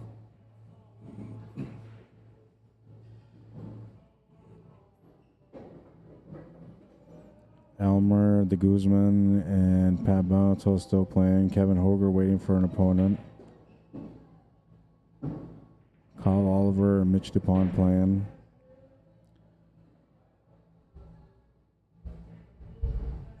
Take a little walk shortly to go find out what the scores are between those guys.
Not sure what he can do here. He doesn't have an out. Makes a great shot to the corner, though. Now, that 8-ball being where it is might actually come in handy here because you can maybe play the bank side off the 8, use the angle to get set up for the 15. It does have a small window between that 1 and 7, but you have to get to the top side of the table on our screen or the right side of the table.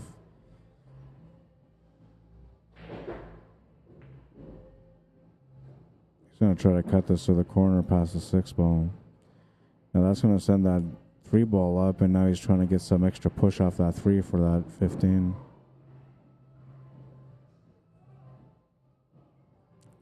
He'll come up short on the shot. Nathan will get the table back, and he'll take the 3-ball but scratch.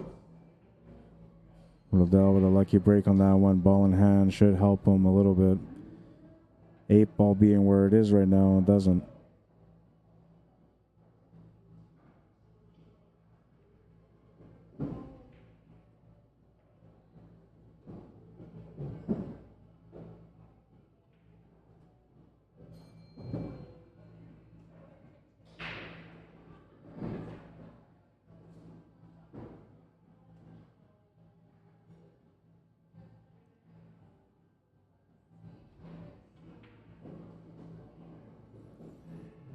Now he's playing this to the side. Okay, I didn't think that 8-ball went to the side, but Nathan's going to give him the game. He's on the board again, survives that one, 8-3.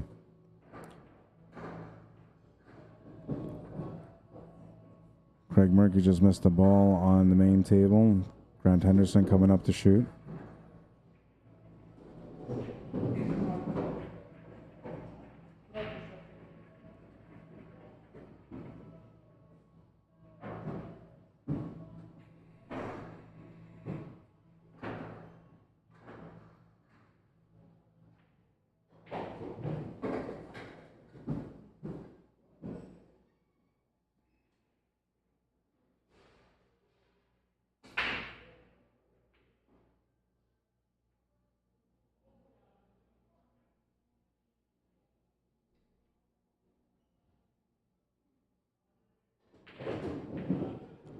A dry break on table number 2. Rodell Renault, the wide open table. Not many options to shoot at, though. You have to go for low ball. It's not bad, though. I mean, low ball's decent. A little bit of work, but it's decent. I think it's easier than the stripes.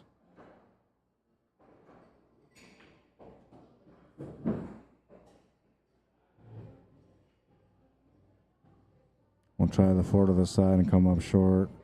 Open table for Nathan. Chance to close out the match.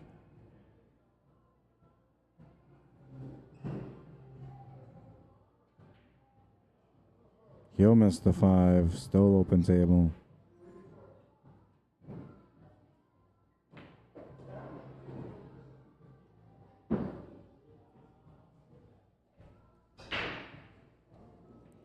Grant Henderson with a chance to tie things up here on this table.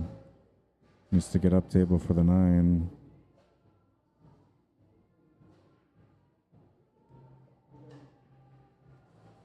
Rodell will claim the solids over there. Bad bump. It's going to set up the cue ball in a bad spot. I'll have to work it out. We'll see if Grant can figure out how to get up for this 9 ball.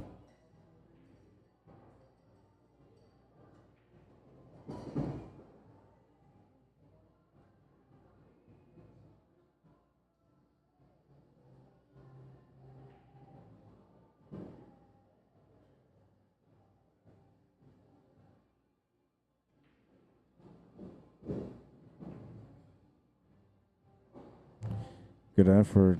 Tough on the 9, though. Back to Rodell. He'll just play the bank on the 5 and make it. Didn't have any options there. Came up with a survivor shot.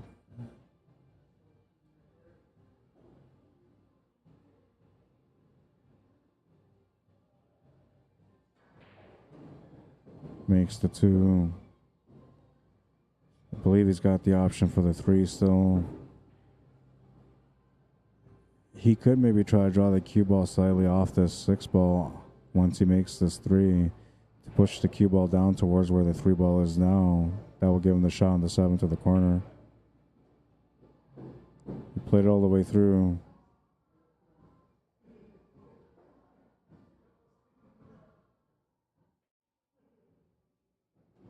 This was a good bank.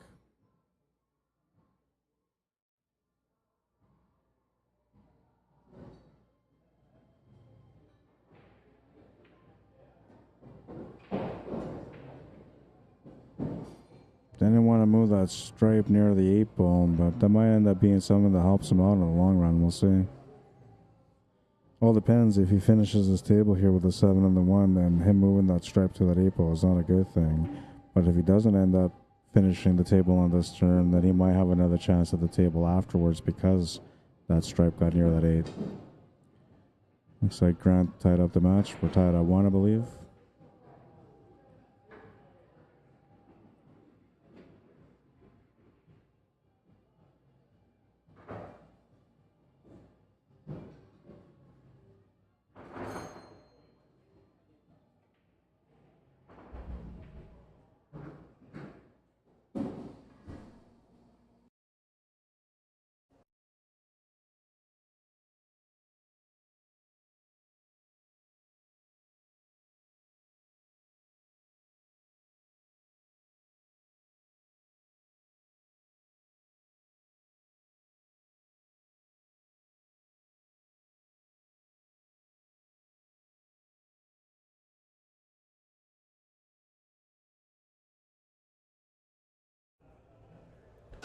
So I'm gonna try this other mic.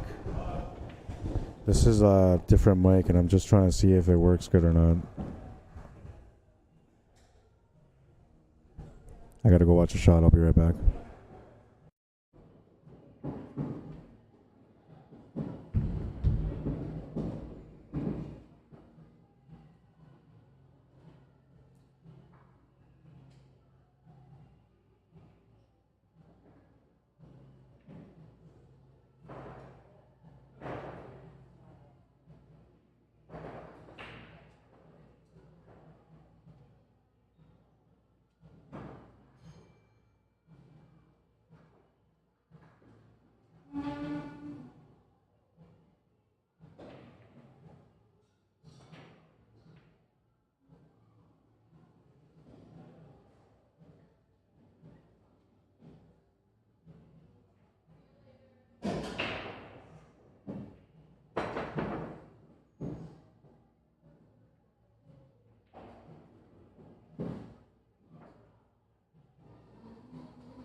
Missed the shot to the corner. He's letting Rodell in slowly. He still needs to finish this table, though, for him to get back in.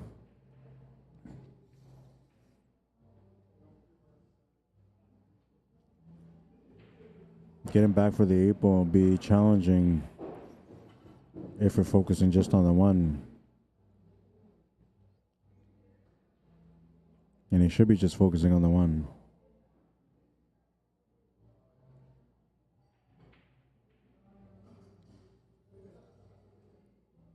He'll miss the shot, but he'll get a good leave here. And because the 1 ball rolled up like it did close to that pocket, that forces Nathan to have to play a really good safety or a really good shot.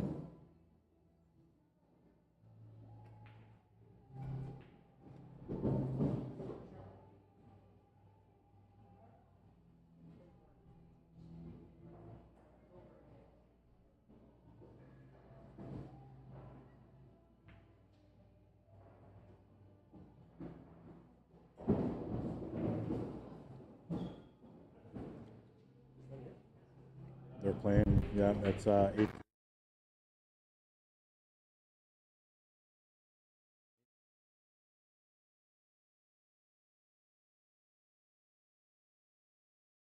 And Elmer, they're playing on table 7. Yeah.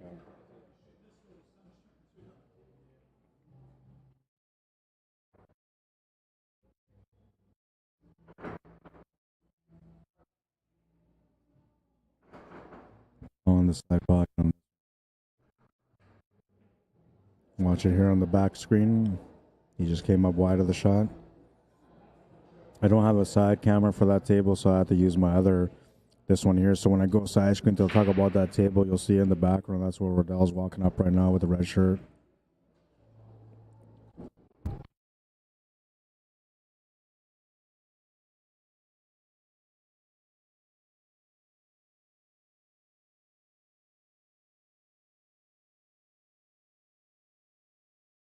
I don't know if there's any comments on YouTube, but I was checking earlier. There was no comments on YouTube. I'll check again. If there is, I'm sorry. I didn't mean to neglect you guys.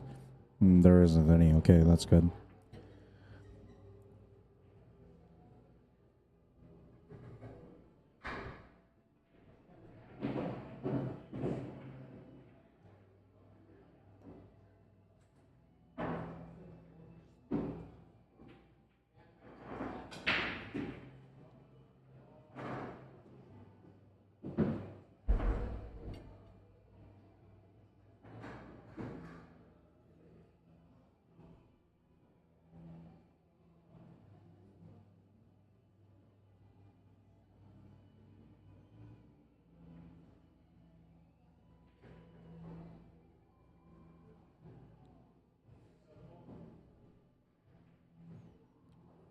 Well, he survived that one. Down by 4 now. Made some momentum going his way. Made solid off the break. It's going to get a decent table. Not much to shoot at, but he will have an option to get started with the solids.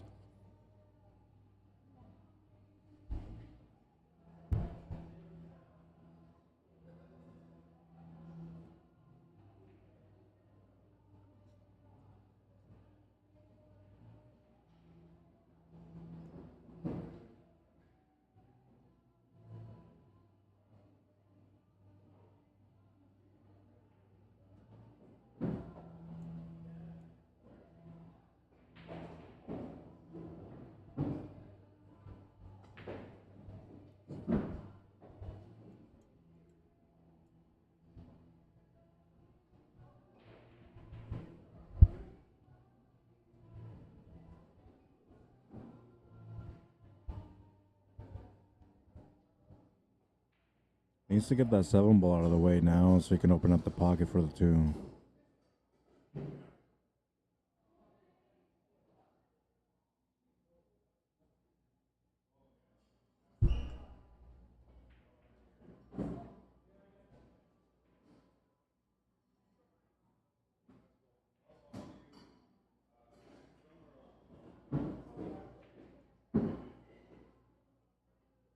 Not happy with that result. he might have to take the 2 ball now to the top left corner of our screen.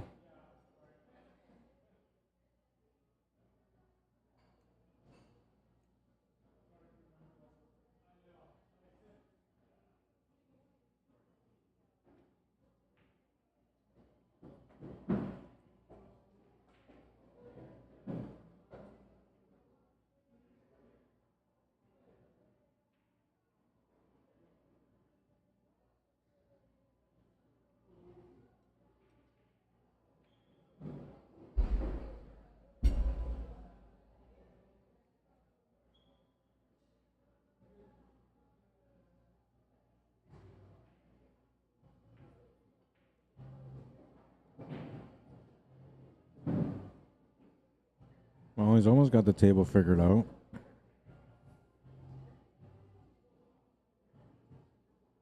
Just needs good shape on the 2 ball now.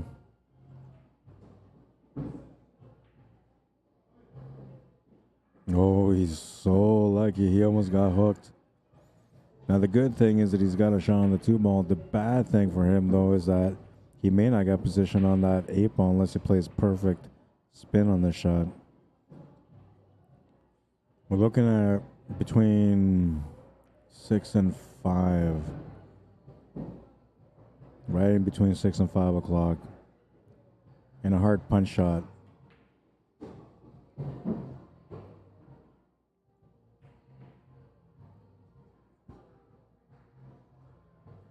He missed the shot. He would have been on top of the 8 ball. So it kind of worked out okay. What didn't work out okay for him, though, is how this table is laid out now. 2 ball doesn't have a pocket. Not much room around the 2 ball for a kick shot or a bank.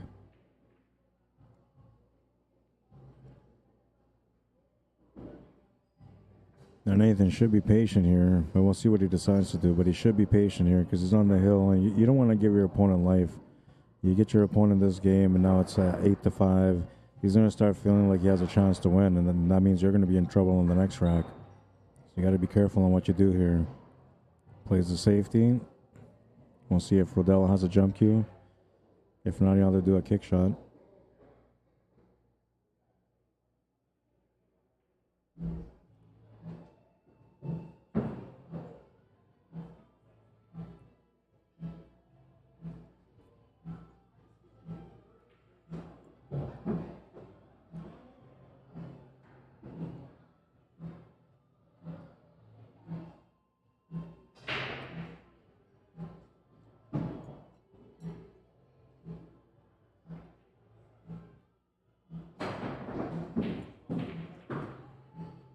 That's going to be a foul.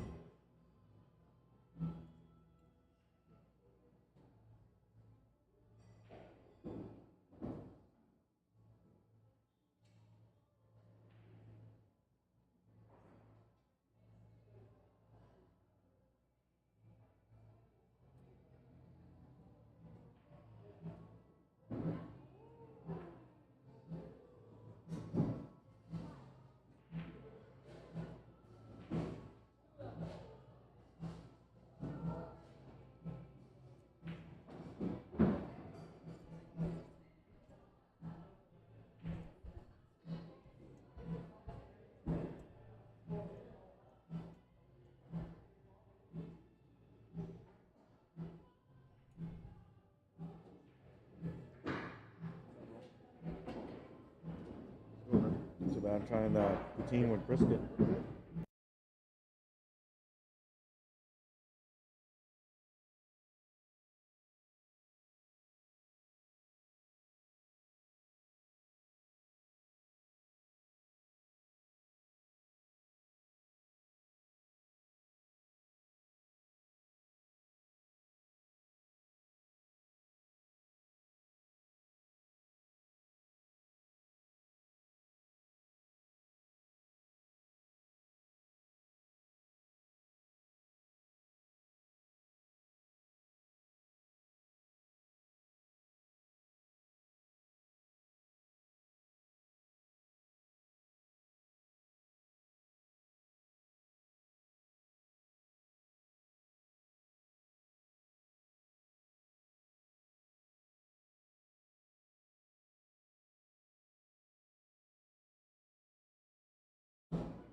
Sorry, I was just talking to somebody here. Oh, it looks like Nathan's going to be able to get this match after all.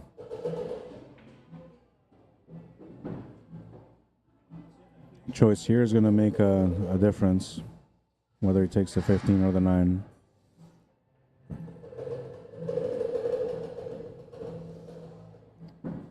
And just one good positional shot now for the 8-ball.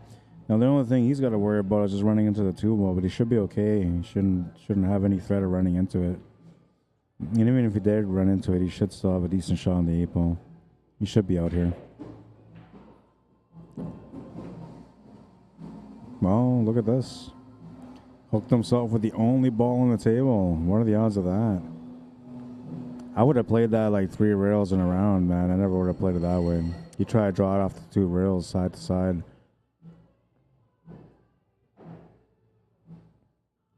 Yeah, he's in tough. And now he's going to give his opponent a chance to be able to get on the scoreboard again if he doesn't hit this 8-ball.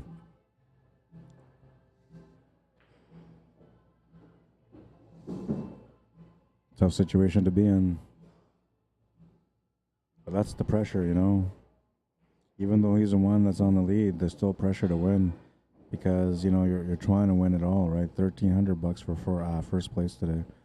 Usually it's a winner take all, but we're doing a winner take most for this one. I discussed it with the guys earlier, and I gave them options. They decided to go with the option of $1,300 for first, $400 for second, $150 for third and fourth. So $1,300 on the line for whoever wins today. That's a lot of money. Second place will be decent with $400 payout. Third and fourth, man, they're going to feel like they came up short. But it cost them $110 to get in, so third and fourth will walk out with $40 profit. You missed the 8-ball. That's 8-5 now. Rodell with another chance when it looked like he was out.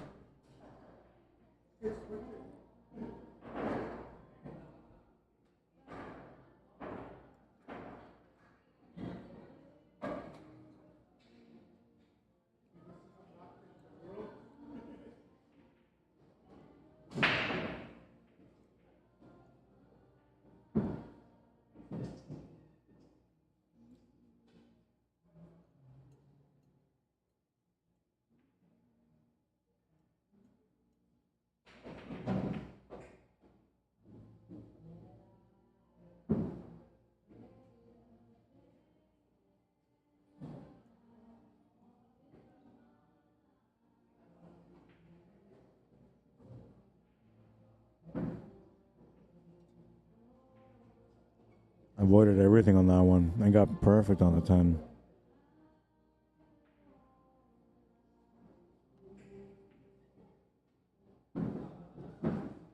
And kind of like the moment of truth now on this one.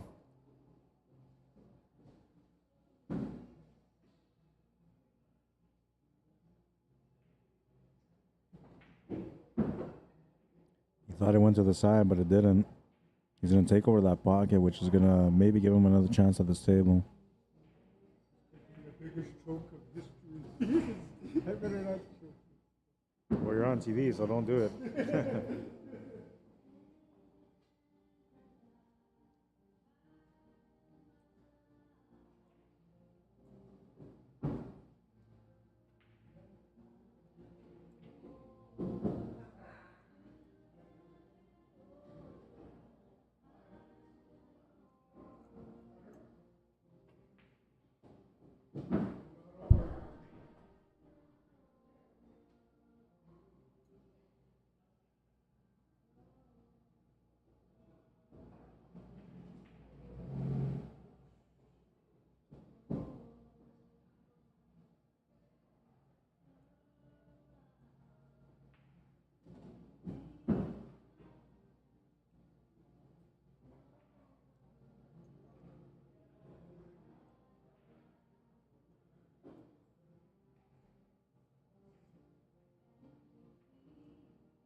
He needs to open up that 4 and 2 here.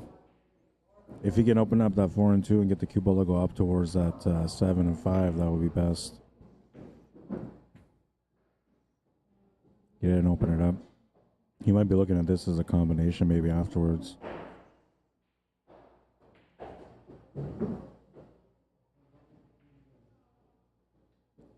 He's almost in an all-in situation right now. Committed, you know. Lucky he didn't scratch.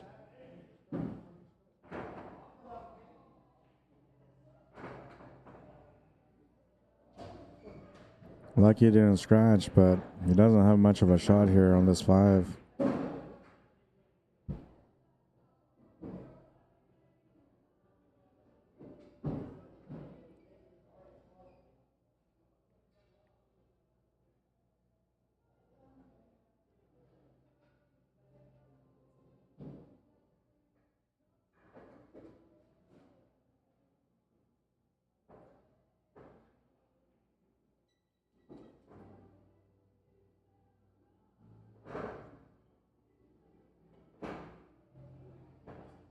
He'll miss the 5 ball.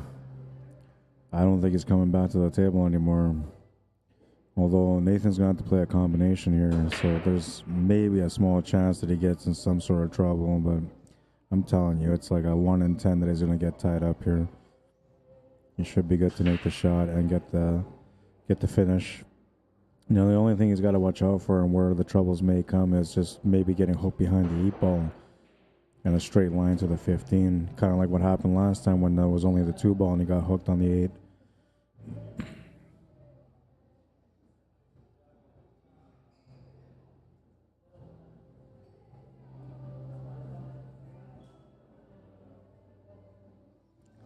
You might be thinking of playing safe here.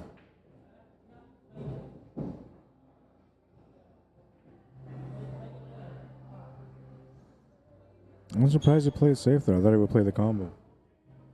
So the object ball and the white ball jump together? Yeah. On this spot? Or? Off the break, you mean? No. Okay, the white ball and what jumped? And my ball. Both jump into the table. So it's a ball in hand because something left the table, and the ball that came off the table goes down. I'll go down. Yeah. Okay.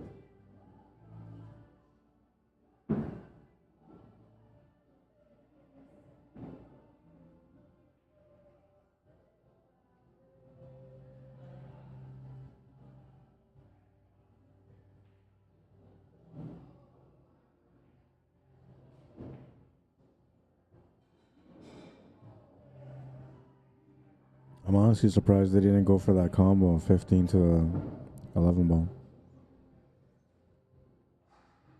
Now, if he can play a 3 ball combo, 5 to the side pocket, he's sitting pretty good on this one. He doesn't have many other options other than that. I might. How's it going, man? I might try to play a safety here myself, to be honest. But it's tough to play a safety here. Let's take at the second angle, which will be further away, but I just want to look at this 4 and 2. So you can see here on the top left of our screen, like he's got a pretty straight line. He might be able to pull out this 3 ball combo, 5 ball to the side. High percentage anyway. Just can't put too much power on it because then you lose the percentages.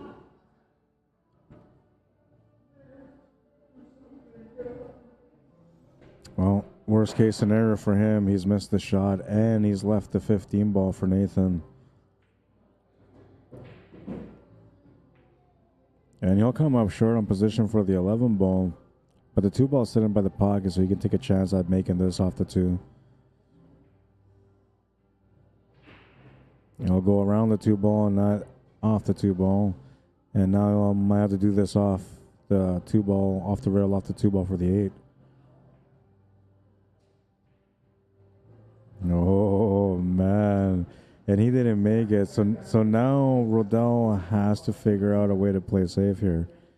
Because if he can force Nathan in a long rail kick shot, and if he can get something that's a little bit uncomfortable for Nathan, then Nathan might go for the shot on the 8 ball, maybe hit the 2 ball, and then lose the game that way. He's got a chance here anyway.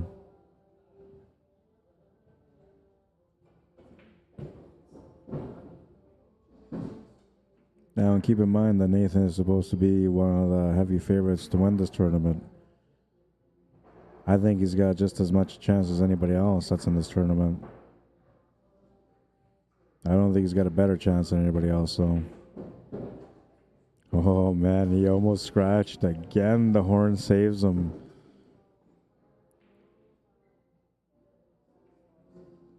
You know what?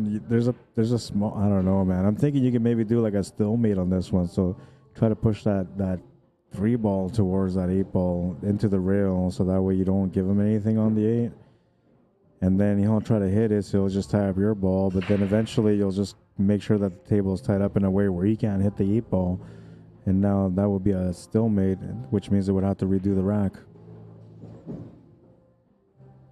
That's one way to scrap up a win or a chance to win out of this game. Because right now the odds are looking against him, man. 8 ball sitting over the pocket. Just a 3 ball to shoot at.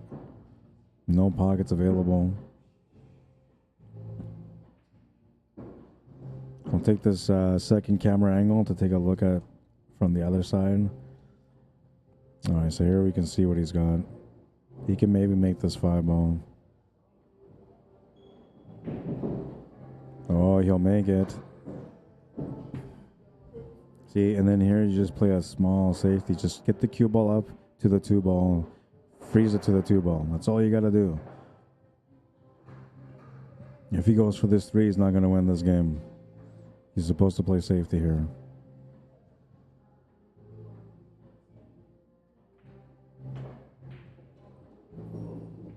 Oh, man, he went for it. He went for it, and now he's in that do or die. He's in a complete do or die on this one now. Worst spot to be in because his opponent's on the hill. Just the 8 ball remaining. Now, you might be thinking of about a slow roll touch-up safety here, but that will give him more of a chance to have a better lineup for the kick shot. Unless you can, like, play it just perfect weight. Absolute perfect weight.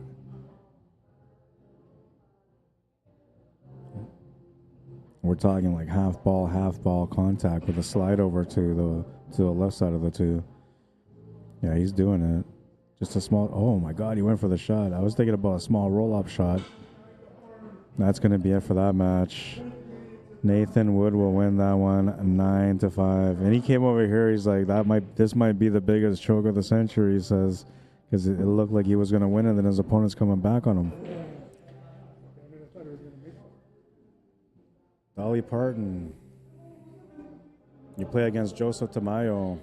But just wait, because everybody else is kind of, that way we kind of started everybody around close to the same time. This would be a good time for you to have something to eat or a smoke or whatever. You got lucky, man. I know. I just choked. You know what? When he went for that 3 ball, I thought there, because he was so close to the 2 ball, that he should have just rolled up to the 2 ball, right? Yeah, then he would have pushed the 2 ball a little bit closer to the 8 ball, leave you the long rail kick shot. But now there's a chance you might go off the 2 and 8, right? You need to watch the shot. All right, so I'm just gonna go over here and watch the shot. Not sure what it is that they're doing.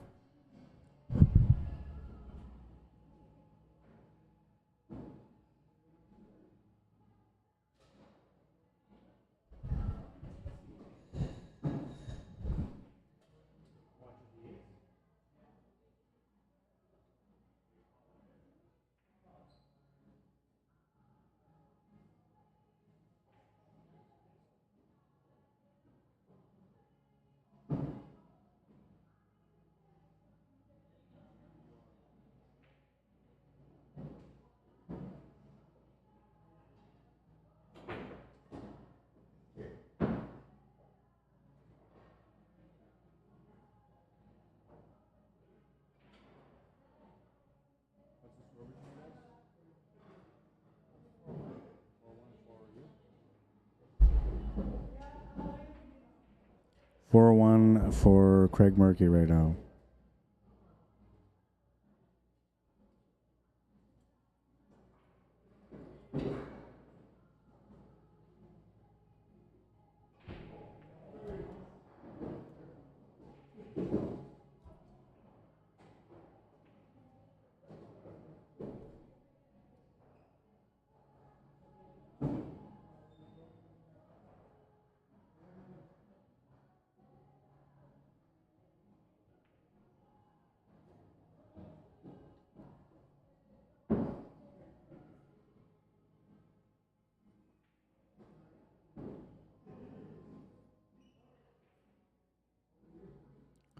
Scoreboard has been updated. This is the round of 16 right now. Race to 9.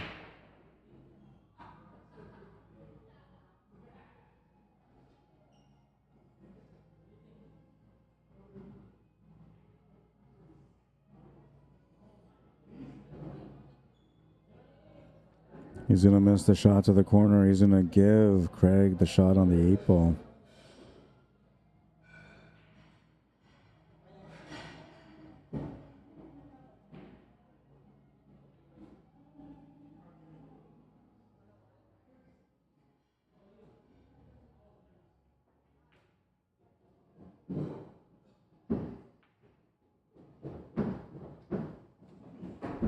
Five to 1.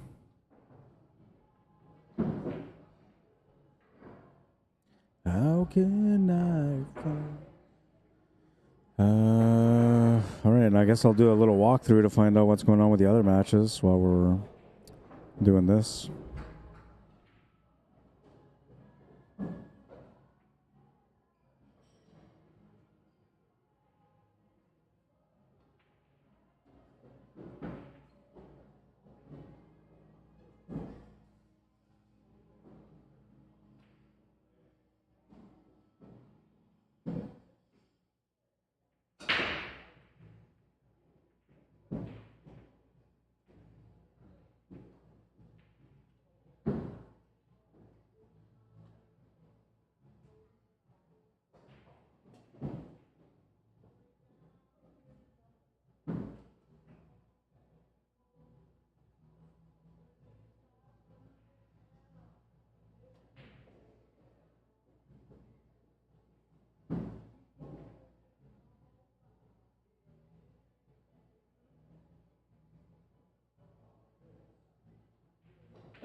Pat Bonato is on the hill against Elmer de Guzman, 8-5, and Mitch Dupont. The other match that's going on right now, Mitch Dupont, Kyle Oliver.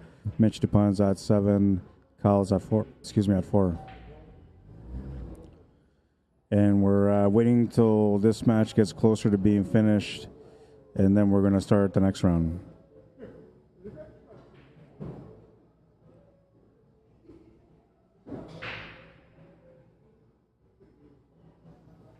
I'll bring up the YouTube chat just in case if anybody's saying hi on there.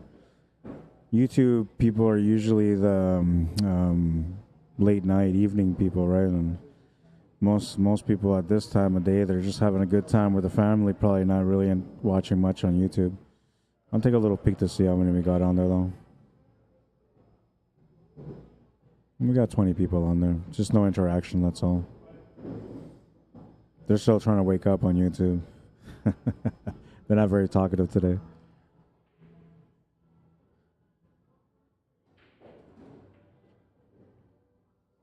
It's going to miss the 5 ball. That's going to give Craig a chance to be able to make this 9. Should be able to come off the side cushion and hold position for the 10 ball to the side after, if it goes to the side. If not, he can maybe try to hold position to get this 10 ball to the bottom left corner. Yeah, he probably can't make it to the side. Has to find a way to hold position for the 10 to the corner. Great shot. That will do it.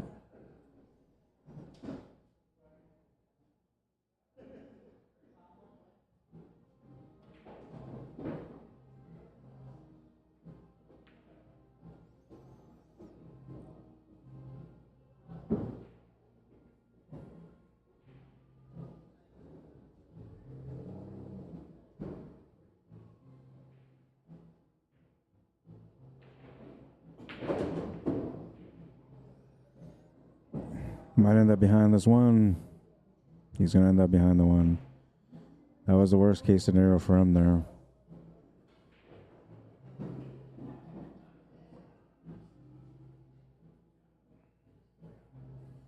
And now he's in a pretty much do or die situation. He's got to hit this 8 ball at the very least.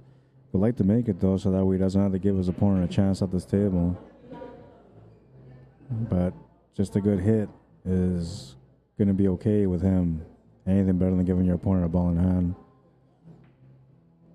Oh, what a shot. What a shot. 6-1. What a shot. Well, that might be the highlight of the day today. I don't know. We've had a couple of them like that. This is the problem with days like this, you know, when we got some great pool going on. There's lots of great highlights. Great highlight on this one. Do or die has to be the shot of the day. What a shot.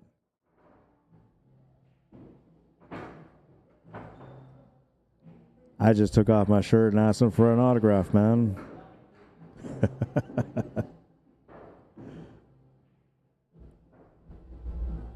What's up, Jeff Martin? How you doing? Bruce Stewart. Bruce says, ball off the table, stays up. It stays down. It's not in the rules it stays up, or stays down, I mean. No? Gord Curry, you watching? You would know. Smash and break on rack number 8, but he's going to lose the cue ball.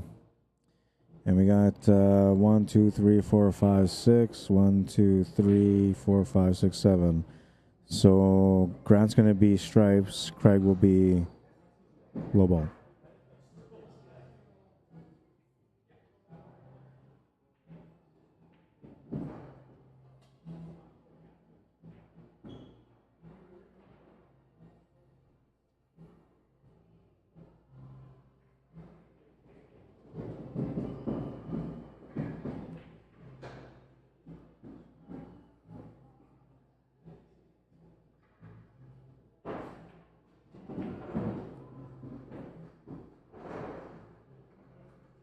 This is a pretty open table. Once he gets onto that 4 ball, the only other problem he'll have is trying to get position on the 2. But he doesn't need to break anything out here. It's all positional.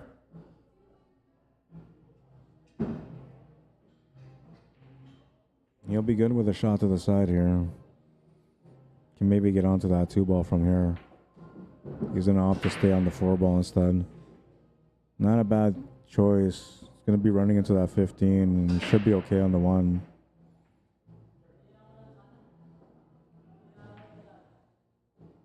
Make sure to lean into that 15 ball in a good way. And now you can just roll up for this 5 ball and then play the 2 ball as a finisher. You can play for the 2 ball, but if you play for the 2 ball, you're gambling. You want to set up for the 5 ball here, and that's what he did.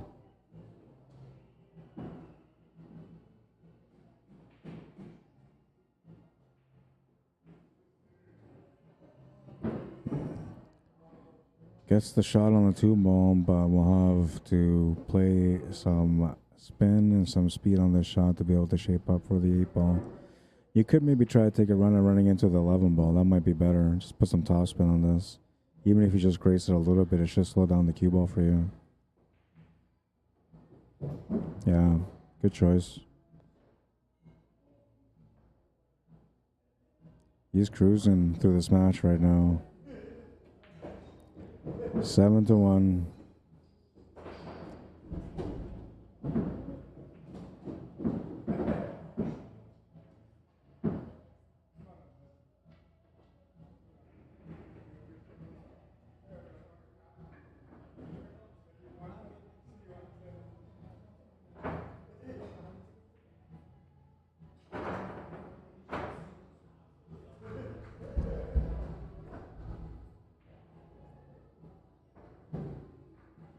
Now, this is another one of the players that's considered a favorite to win.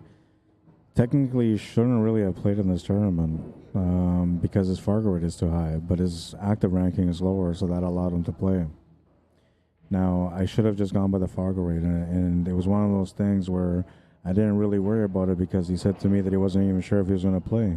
But at the end, it turned out that he ended up coming out and he played. So both of the people that are considered favorites to win are still in the tournament at the moment.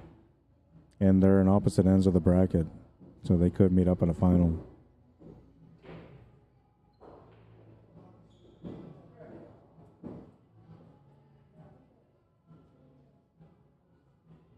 He made a solid, so he's stuck taking solids here.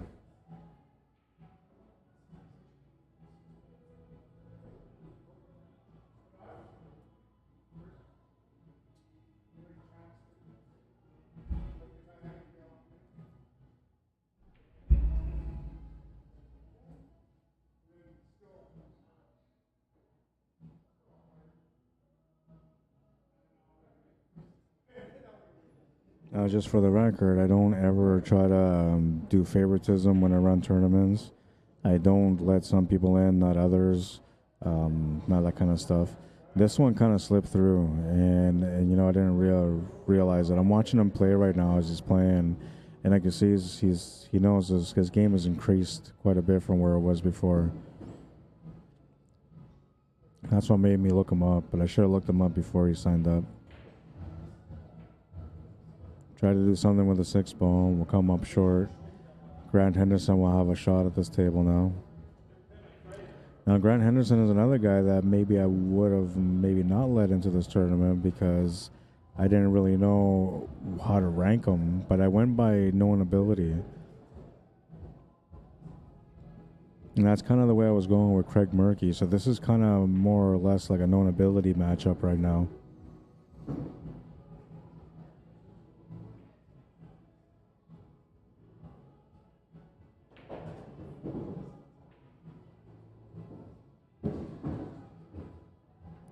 Thanks, Bruce Stewart. I made a bad call there then.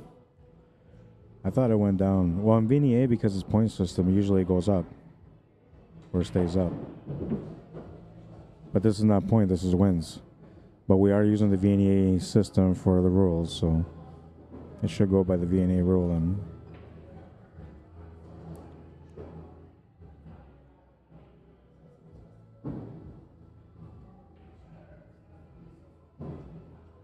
Somebody's bumping a system out here and it doesn't sound very good.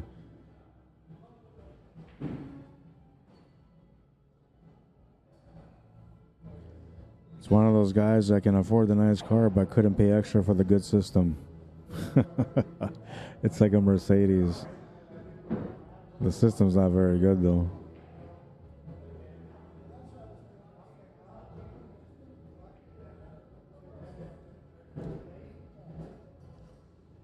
Jacob Schultz, how you doing? Ann Abel, Lisa Van Dam, welcome. Jeff Martin said, nice shot, Craig. Terry Curtin, what's up? Gene Peacock, how you doing? Welcome to the stream. Robert Griffith, welcome. Tyler Gaywish, welcome to the stream.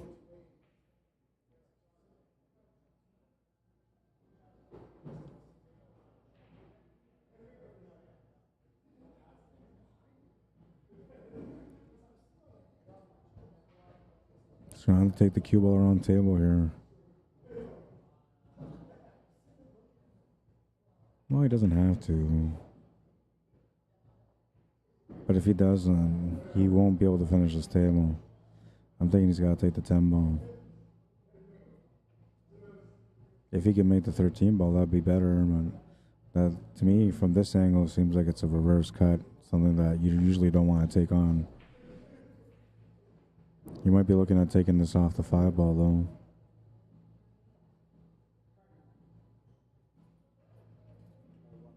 What was the score? Okay, thank you.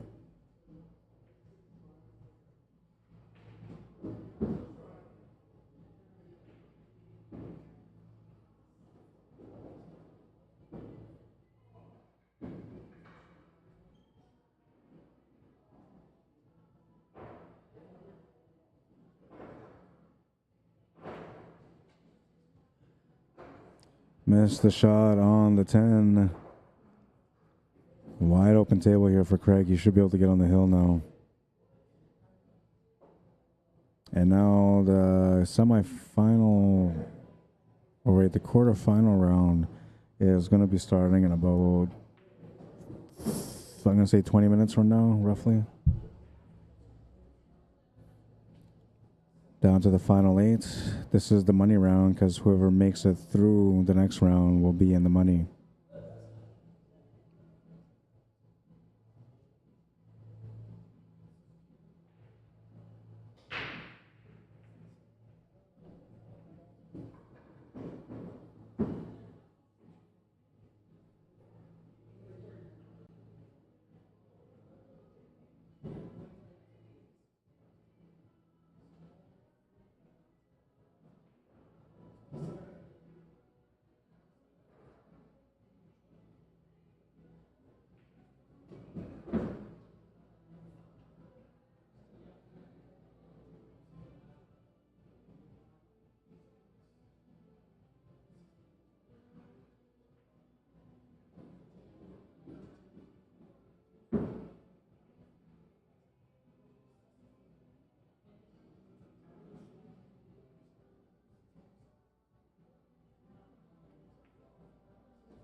He's on the hill.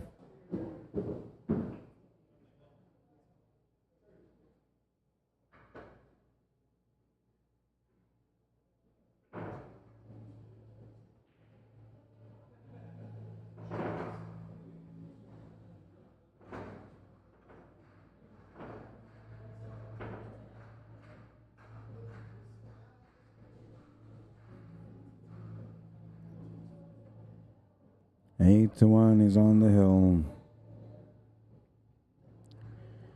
The winner of this match has to play against Jeremy Smart in the quarterfinal round. We're waiting for one more match to come to an end also, which is the Pat Bonato and Elmer de Guzman matchup. It was 8 to 5 earlier, and they're still playing, so it's got to be like 8 to 6 or 8 to 7 or something like that. But Pat Bonato at the table right now with a chance to close out on that one. And the winner of that will play against Doug McEwen.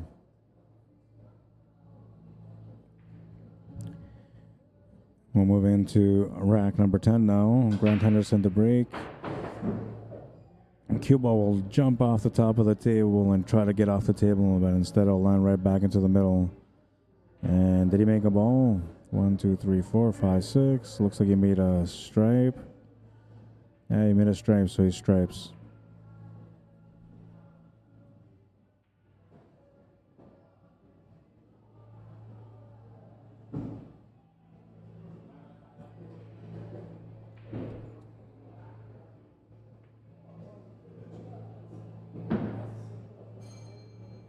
Take what you make rule, so he had no choice but to take the stripes.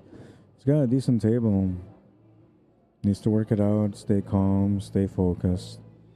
It's tougher to stay focused when you're under pressure and when your opponent's on the hill, so when you have to make a big comeback. But if you just work things out one shot at a time and you take your time and stay focused, you can come back in this match. I've been there, I'm telling you, man, from experience. The only times it's over is when you give up. Never give up. And of course, whenever the opponent makes a lost ball, if they end up making the lost ball. But if you try not to give up and you play with all your heart all the way through, even if you lose, you'll feel really good about your game because you know that you put every effort out there. You didn't mentally give into the game, into the loss.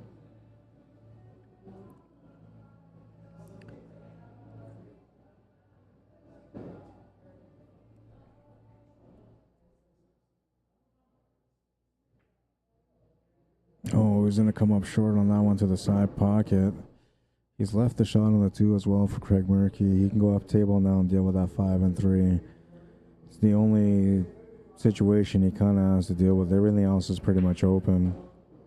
And it's not really a situation, but it is more just one of those positional situations, and he got up there.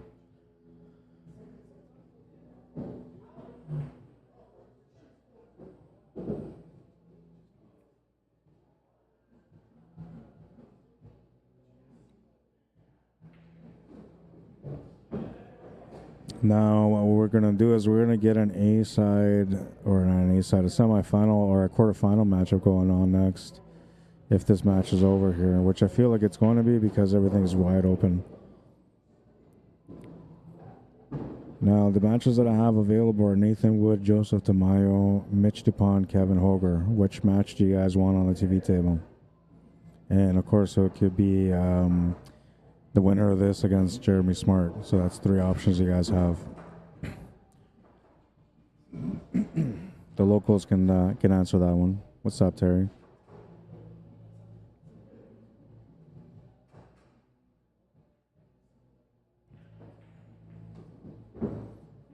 Little bump on the 4 is supposed to help, but it's overran a little bit. And now he's going to have to reverse spin this to be able to try to hold position for the 8 ball. I think you just try to focus on making the shot here. And the second thing you try to focus on is trying to pick a ball that you want to hit, either the 15 or the 12. Because then you're taking the cue ball into that path, and then you're committing to that path, which will give you a higher percentage to have the shot on the 8 ball. But if you don't pick a spot and you try to play this just to make it, then you won't have an easy shot on the 8 ball. He's going to go for the kick shot. It's going to hit the 8 ball. That's a ball in hand. Grant will get a chance on this rack. He's not out yet. Second chance for him here, and a chance to get on the board. Okay, thank you. So Pat Bonato won his match 9-7 against Elmer de Guzman.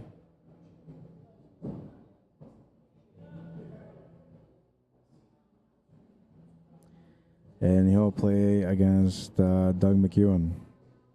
All right, so these are the matchups that I have. You guys tell me which one you want next on the TV table. Pat Bonato, Doug McEwen, Nathan Wood, Joseph Tamayo. Now, Nathan Wood and Joseph Tamayo could technically be a championship match. It should have been a championship match. But instead, one of them is going to be eliminated. And both these guys are favorites to win the tournament as well. So there's Joseph Tamayo, Craig Murphy, Nathan Wood are all favorites, and they're still on the B side. Or on the A side, I mean, still on the tournament. Pat Bonato, Doug McEwen, Nathan Wood versus Joseph Tamayo, Mitch DuPont versus Kevin Hoger, or Craig Murphy or Grant Henderson versus Jeremy Smart. Jeremy Smart is waiting for the winner of this matchup. I'll do them in order like this: 1, 2, 3, and 4. You guys can just give me a number. Match number 1. Pat Bonato, Doug McEwen. Match number 2, Nathan Wood, Joseph Tamayo. Match number 3, the winner of this table versus Jeremy Smart. And match number 4, Mitch DuPont, Kevin Hoger. Give me a number. That's the one that's going to be on the stream next.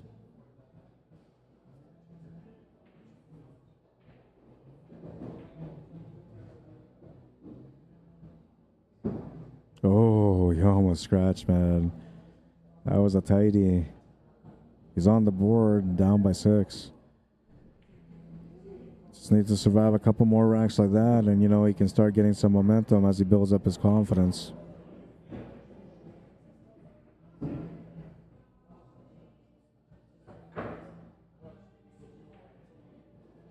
Harold says number 2. The too heavy favorite Showdown, that's number 2. Nathan Wood, Joseph Tamayo. That's going to be a really crazy match, man. And I'm telling you, whichever one of those two guys wins that match has like a 60% chance to win the tournament. Unless Craig Murphy comes through, then they'll maybe go at a 50-50. But that's if they get to the final. Who's gonna play? The table. The table. Table, yeah. You are playing against Kevin Hoger. I'm just waiting for this match to get closer to being done. Then we're going to start everybody at the same time. This is almost done. One's on the hill, the other one's on 2. Craig's up right now, 8-2.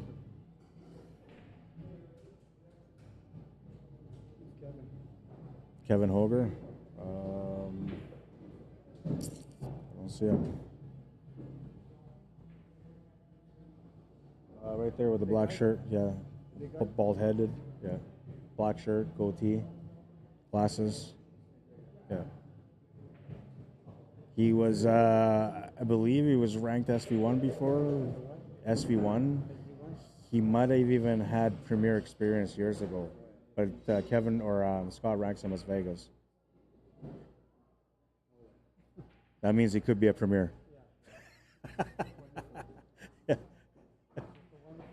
Yeah, could be a professional player. You don't know. Yeah, that's right. Test his knowledge.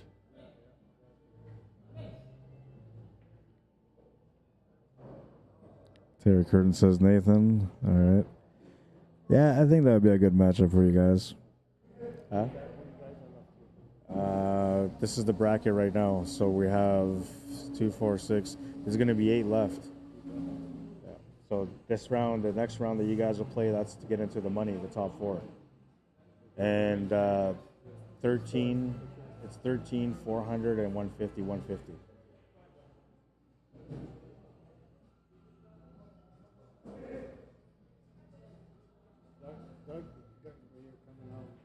That's Doug. He's playing against Pat. I'm just waiting until this match is done, then we can start everybody at the same time. So that way, as the match is all finished, then we'll just keep it going, right? Good time to warm up, though, if you guys want to warm up. Yeah, yeah. All four matches are going to be here.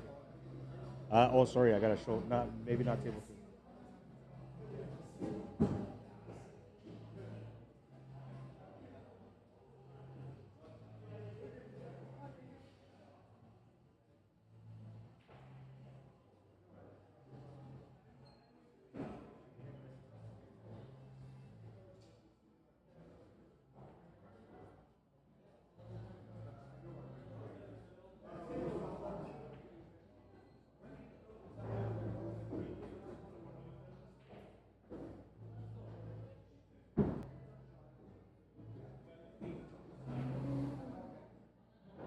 Go for smoke boy. Yeah, you only have a few minutes, man. We're going to get started right away. They want to... They're asking for your match on the TV table next. Yeah, you and Joseph Tamayo. Because basically that's like that could have been easily a final or a championship match, you two. You guys are like favorites to win. You, Craig Murphy, and Joseph Tamayo are all like heavy favorites.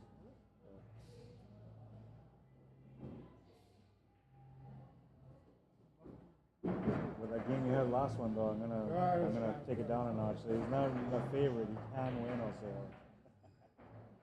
Yeah, exactly.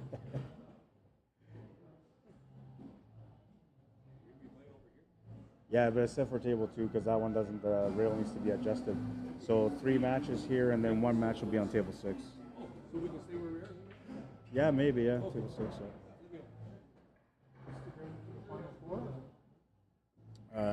To get into the final 4. Yeah. What? Yeah, 150 match.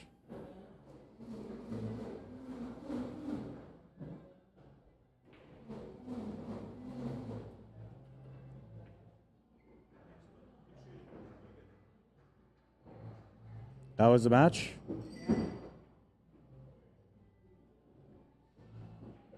All right, so 9-2, and I'll get that set up here on the challenge bracket now.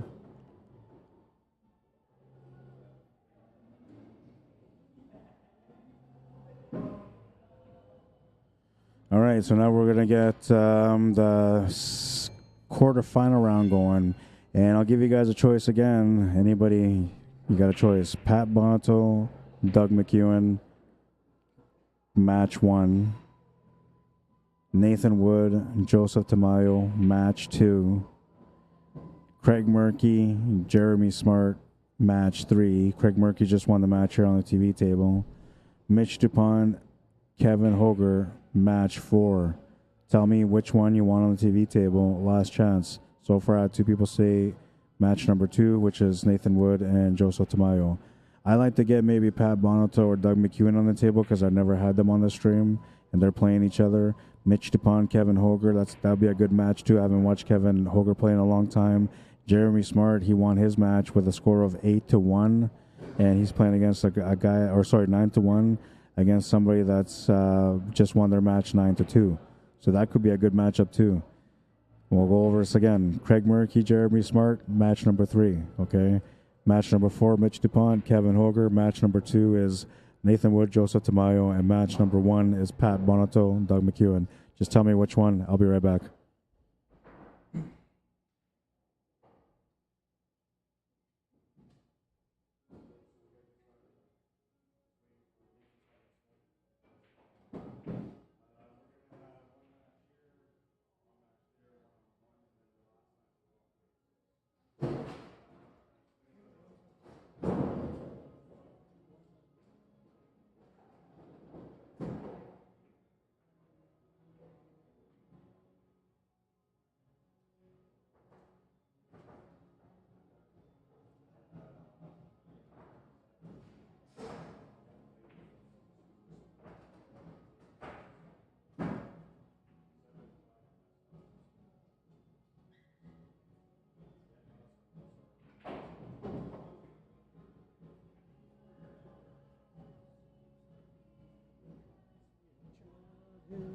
Memory. So 3 people said match number 2. Okay, that's the one we're going to go with. And we'll get these guys set up here on the table.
Nathan, you're on the TV table.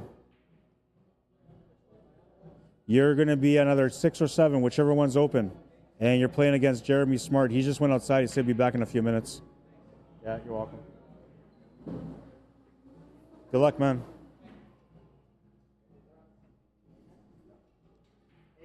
All right, so these guys are flipping a coin. They're going to get going.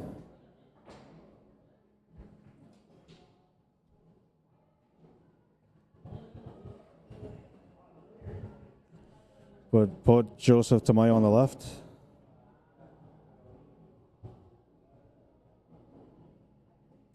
We'll put Nathan Wood on the right.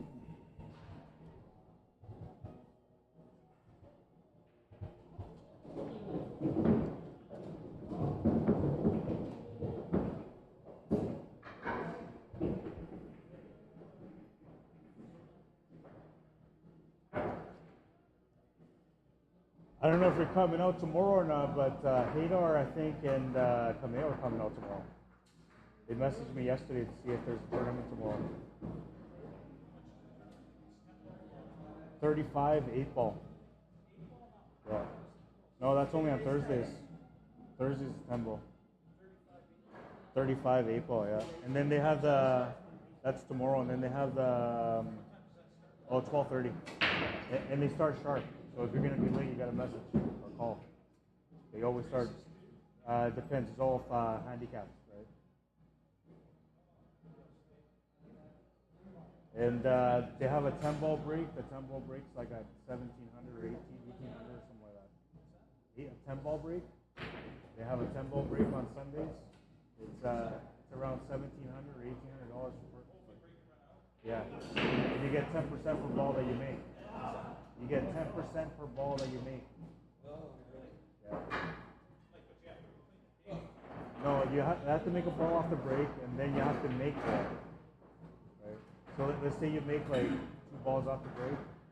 They don't count until you make a legal pot, right? And if you make the legal pot, then you will get 3 balls at 10% each.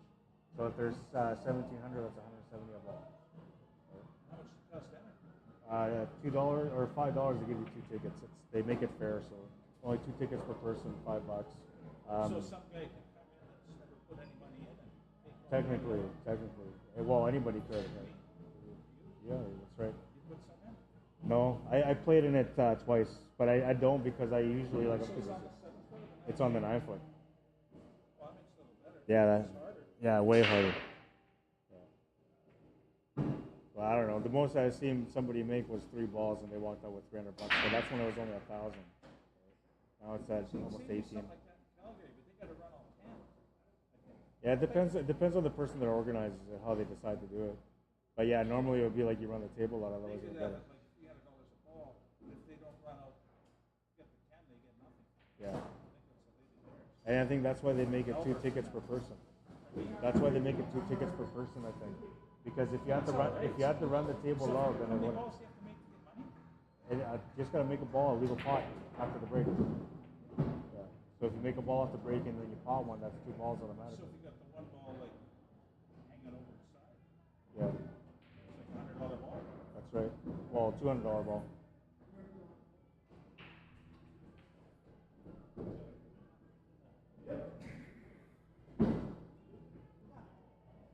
All right, I'm getting distracted here talking about the 10-ball break.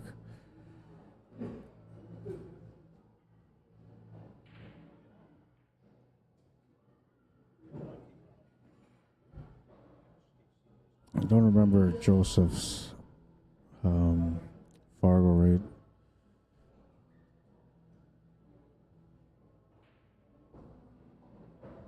I think it was 545. Yeah, that's what it was.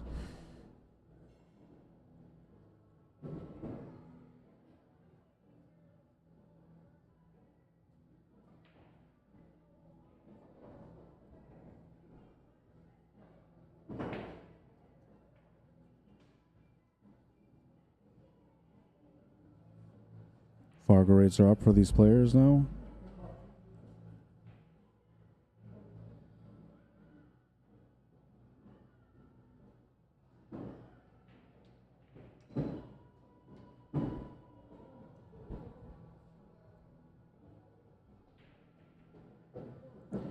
This is the quarterfinals, race to 9.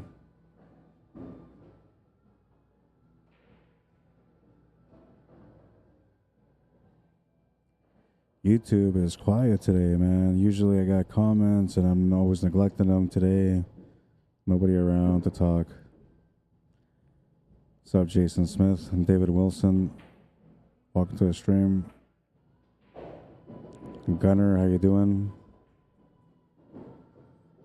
Retro AJ, welcome to the stream. Peter Ozeko, welcome to the stream.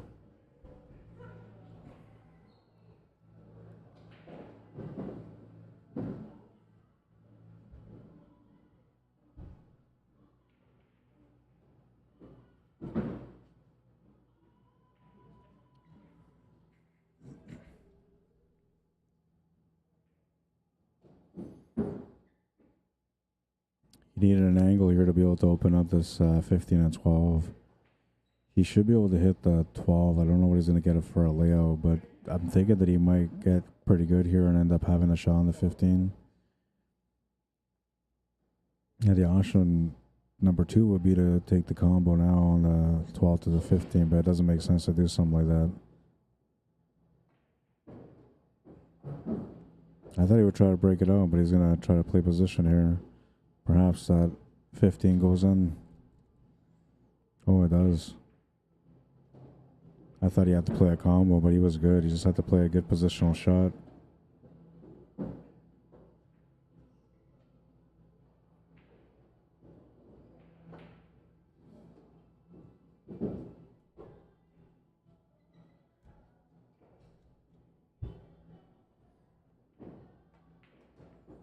One nothing for Nathan.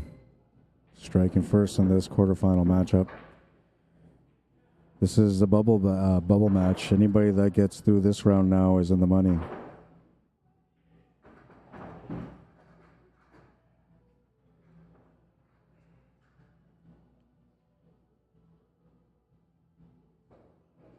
You gotta hold on to what we got.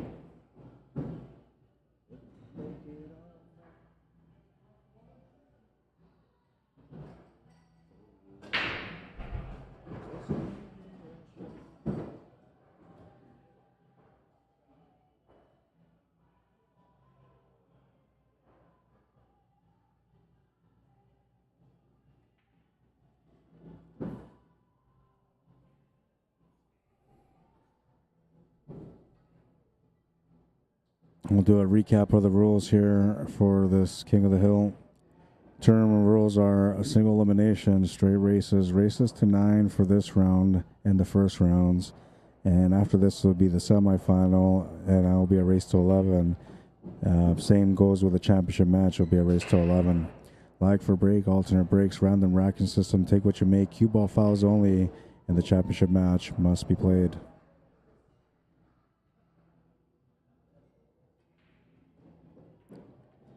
Random rack, what that means is they gotta take the balls when they go down to the chamber. They're gonna shuffle them all up real quick, mix them up with their hands, and then they're gonna bring them out, put them on the rack. They'll get 2 moves. One to make sure that the 8 ball's in the middle, and one to make sure that there's a solid and a stripe at the ends. That's the only moves they get, just 2 moves. Now, if you rack the balls and you come up and then the 8 ball's already on the middle, then you only get 1 move. If the 8 ball's in the middle and the stripe and the solid are at each end, then you don't get no moves. You just rack it. The way the take what you make works is if you make a solid, your solids. Off the break, obviously. If you make a stripe, your stripes. If you make 1 of each, it's open. If you make 2 solids and 1 stripe, your solids. If you make 3 stripes and 2 solids, your stripes. So the majority always goes. The only times that a table becomes open is if you make 1 of each. If your opponent makes 1 of each, it's an open table and they miss, and then it'll be an open table.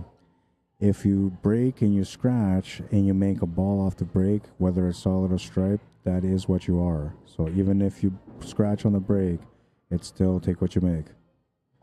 Now, if you scratch out the break and you made 1 of each, then it's open table. You cannot combo the black ball into any other ball unless it's an open table. But on an open table, you can use the black ball as a combination if you want to.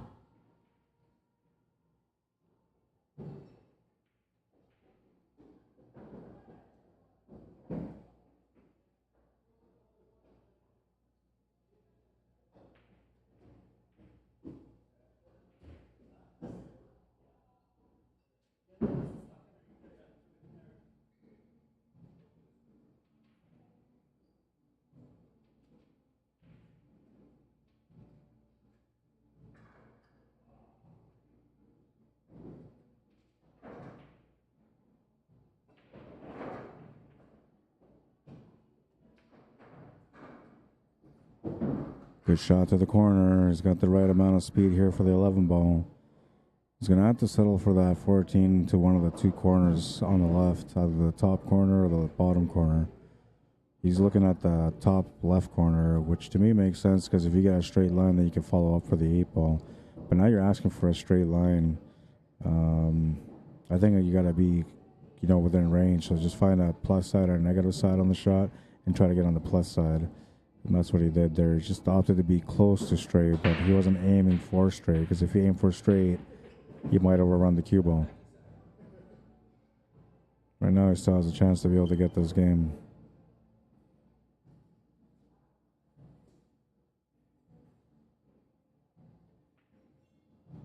Oh no, he's going to miss it for the shape.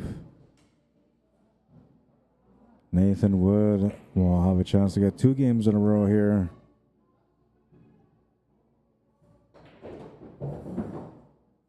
Lucky break for him on that one.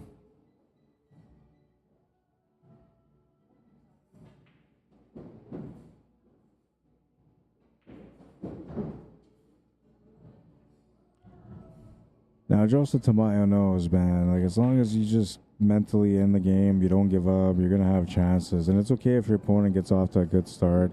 It's not the first time he had to deal with this so far today. This will be now the second time that he deals with an opponent getting off to a good start on him.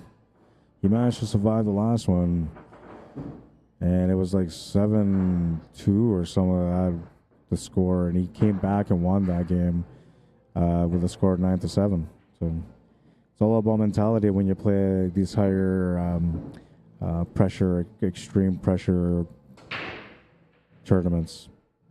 And that's really what this is, because it's a winner take most. So it's not like your average tournament where, you're paying out everybody gets some money, right? Not this one. Top 4 players only, and usually it's only the winner. So I'm being nice today.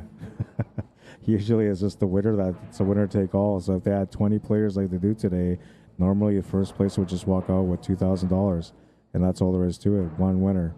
But this time we did a winner take most because it's a 550 and under, and I want to make sure that everybody gets something, right? So top 4 are going to get paid. First place will be $1,300. Second place will be $400. Third and fourth will be $150 each. And starting the next one for the 550 and under, we're no longer going to do third and fourth payouts. We're going to do first and second, and then third and fourth are going to play for one payout. Only top 3 will get paid moving forward, but they will have a chance. Fourth place is going to have a chance to be able to steal the money from third place if they can win the match.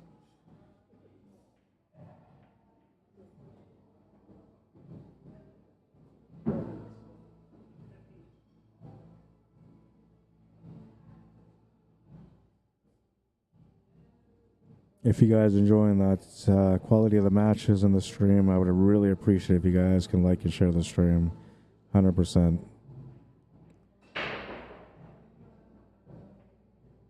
I share to a bunch of pages, but personal sharing on your own personal page would go quite a bit too. And if you got any other pool pages where you think the people there might enjoy the commentary and the matches, you can share on there too. If you have friends that are on Facebook, on YouTube only, not on Facebook, and they want to watch this, you can send them to find me on the Rada Regatta /CSL Manitoba on YouTube. And if they find me, make sure you tell them to subscribe. Always looking for some support on there. Nice shot.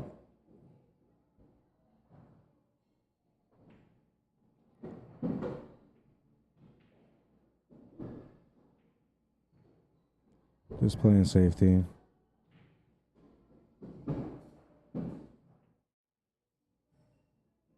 Oh, of course, I gotta put my plug in there at the end. That was a nice bank. I thought I waited long enough to take the replay, but I guess I didn't. Free advertisement doesn't hurt, though, I guess, right?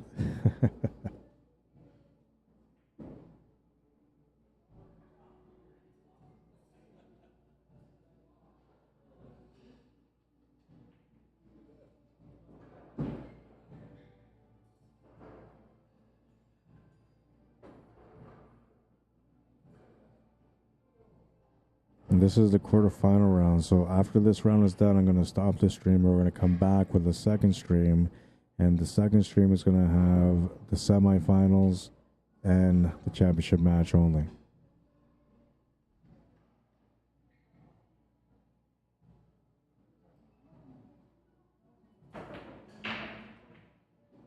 Good try in the bank, but he'll come up short.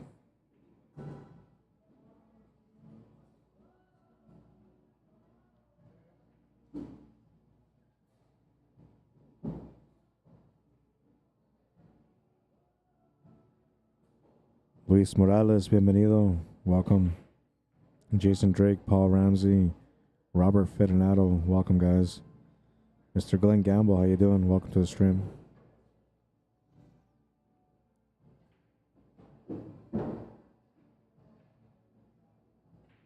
Oh, this one's going to be a bit of a grind-out battle. Unless Nathan can open things up somehow. I might try to take this 2-ball to the right, or yeah, right side middle pocket.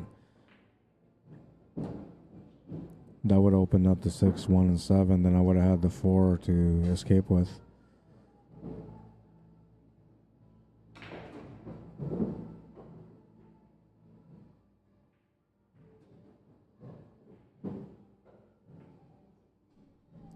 See, that's just the style of play, the way he plays. Doesn't take too long to think. He just shoots.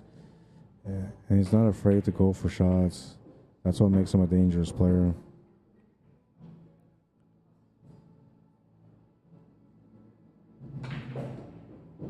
And remember, this guy's playing with a bar cue. For those of you that are out there with, you know, $2,000, $3,000 cues, and you're saying, I don't know, I bought the equipment. This guy's playing with a pool cue that was probably the last choice for any pool player today.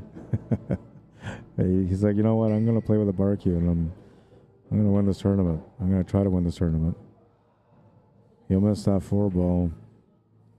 Lucky break here for Joseph Tamayo. Could have been down 3-0, and then, you know, he would have been in a situation where once again he has to come back. A break on this one is going to allow him to get within 1 round to hop, and that will make it easier for him to battle mentally anyway.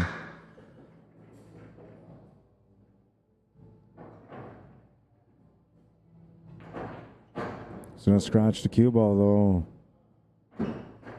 Ball in hand for Nathan. Getting a lucky break here at the beginning of the match.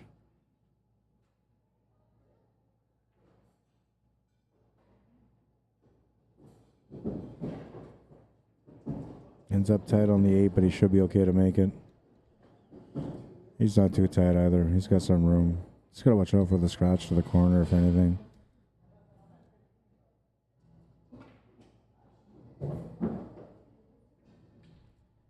Three 0.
Comes up short on the cut.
Yeah, that's going to work. I think he left him hooked on the 5 too.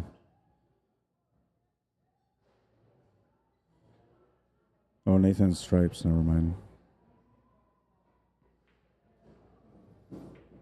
I was actually away, and then I came back, and I thought he was on solids. So this isn't bad for Nathan. He doesn't have a pocket, though, now. He's going to have to play safety again. Calling the 10 ball. It's more a ball leave, that's all. No, Joseph could try to open up to 7 and 6 right now, or he could just play a safety with a 5. 2 balls tied up also, so he's got a couple different options here that he can play that to open things up a little bit. Cue ball was supposed to go down table there, but instead it hit the horn, comes across perfectly for the 15 ball. Nathan's going to open up that 9 and 14. Now he's got a better table. Just needs to get something here for the 10 ball that's tied up to the 2. Can maybe break it out from here. If you're going to try to break out that 10 ball, the only way you can do it would be with either 3 o'clock spin or between 2 and 3. And full edge right to the edge of the ball.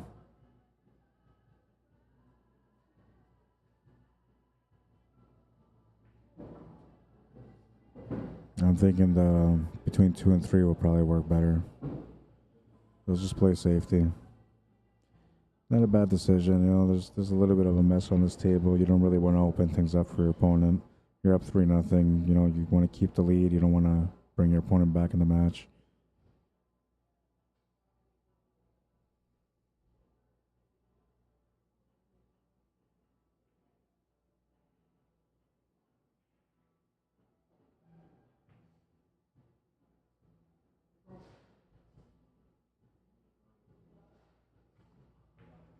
Close the combo, we'll miss it.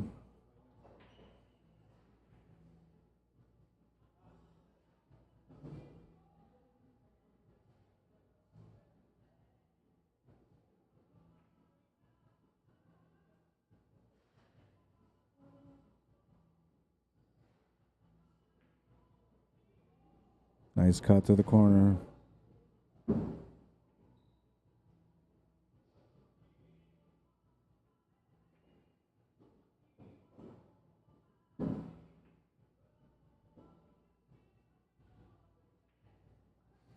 It's not the cue, it's the player, says Harold.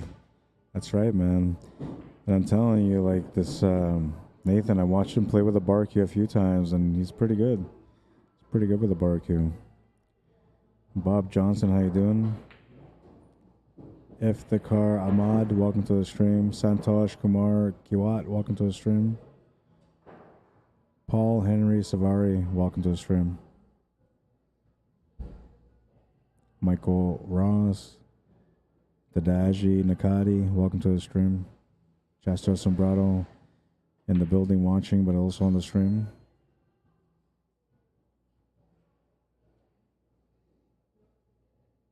Did he give him the shot? Oh man, he gave him the shot.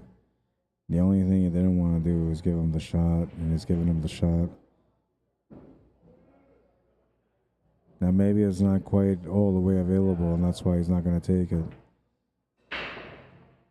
Oh, he's going to push that in there, make it tighter now. So now Joseph can open up this 2-ball because that 9 and 14 don't have a pocket. You have to open up. And if you can make this 10-ball past that 8-ball, that's what you want to do. You want to pot this 10-ball and force your opponent to try to play a safety on you with their 2-ball opened up. I'm surprised he's going for the 7-ball. He's calling the 7-bank corner.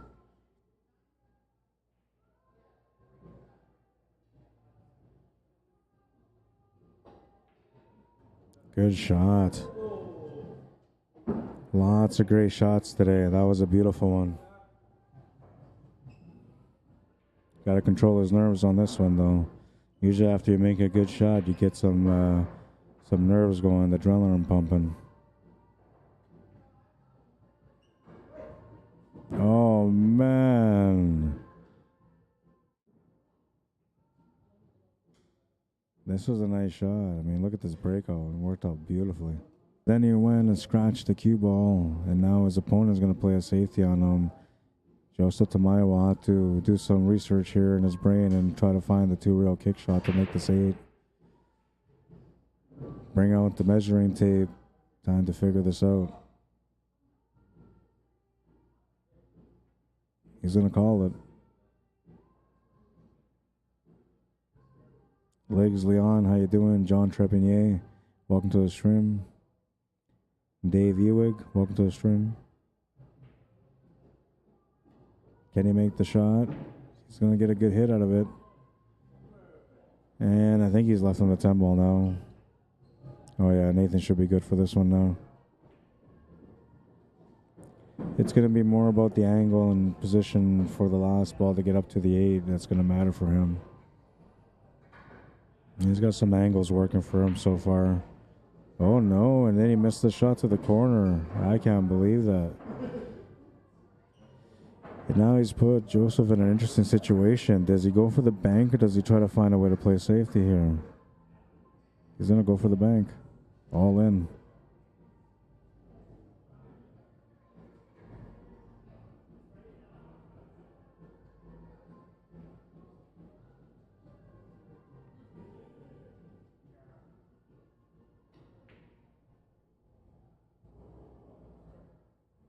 Eight ball is going to go and sit up at the top of the table.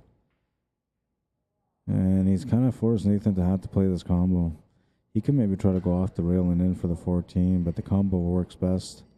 That's what he's going to call. Can make the combo. Hit is so good that both balls went into the same pocket. Easy 8. Cue ball's going to the side pocket, and wow, so close, man. 4-0.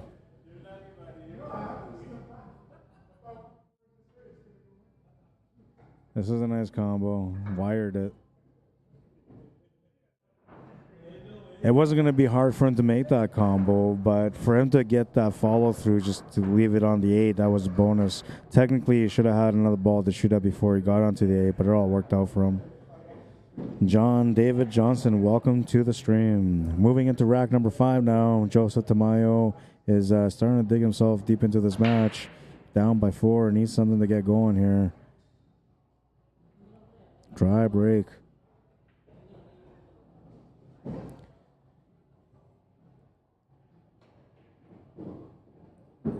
I'm going to try to reset things there on that shot.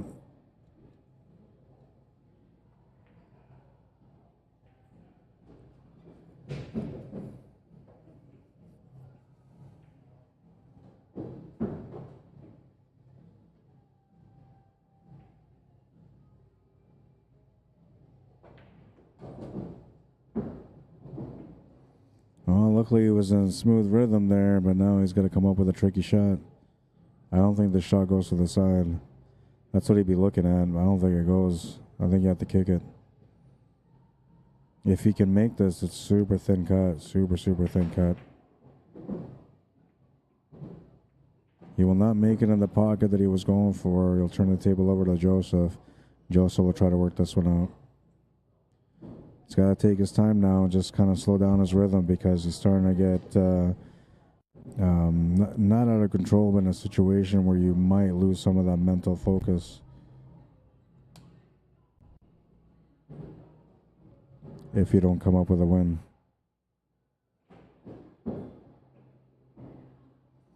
Now, if that 12 ball wasn't sitting in the bottom left corner, he'd be wide open here. Needs to get that 9 ball in the open front to get the finish on this rack.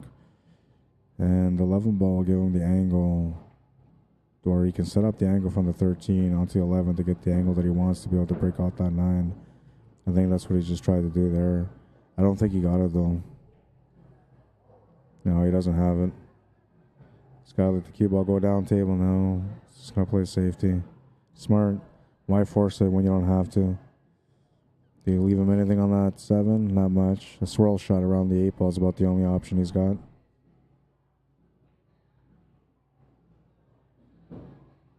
Looks like he's thinking about tying up the 8 ball onto that 9.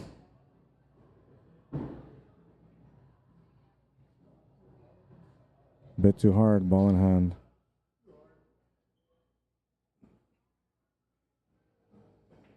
Hi, Charlene. Welcome to the stream.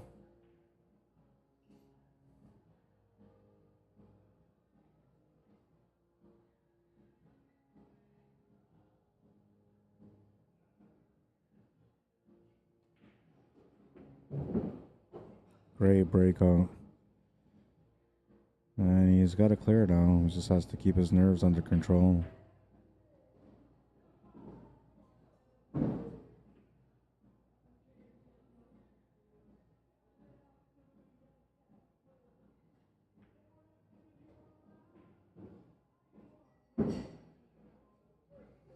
It's going to have a challenging time trying to get on to that 15 ball. Could just take the 15 ball now, I guess. You play it soft to the corner and then let the cue ball come to the left side to make the 9 in the bottom right corner. And then you're playing like a two-way shot. If you don't make it, you don't give him much on the 7. I think that's what he's thinking too. He's going to overcut it.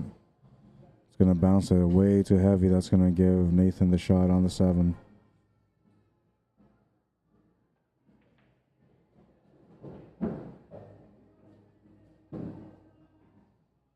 You'll have a cut on the 8. He won't make the cut on the 8, though. Joseph needs a little bit of luck here on the leave, and he's going to get somewhat lucky. He'll have a shot on the 9, but not an easy one. Back cut to the side. Cue ball going up table. That means this is going to be a tough 15 ball also after this, if he can make the 9. I think here you're trying to think safety, but it's tough to leave a good safety here on this table.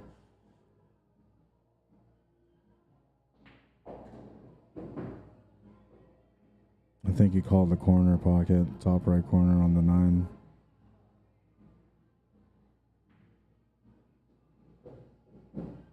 Hi, Charlene. I thought we were going to be teammates this year, but I guess we're not teammates this year. I took too long to let the team know that I wanted to play with them.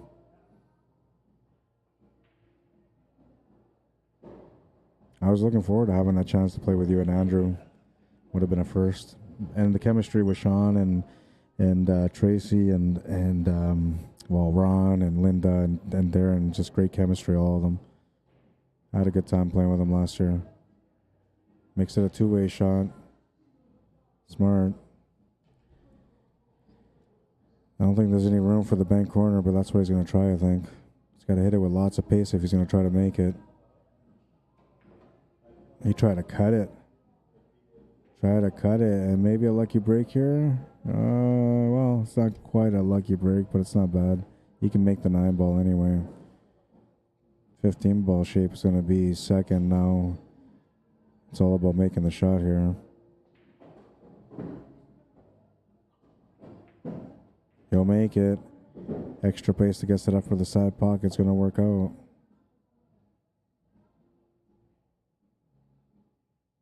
Should be going side pocket here.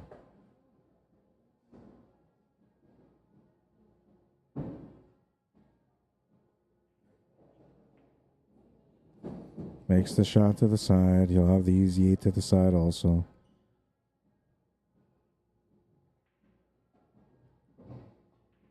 Stops the bleeding. He's on the board. 4-1 or 1-4, whichever way you want to look at it. He's on the board. And Nathan Wood will be breaking next in rack number 6. I'll be back.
Right, I missed a couple of games there. I'm going to update the scoreboard now.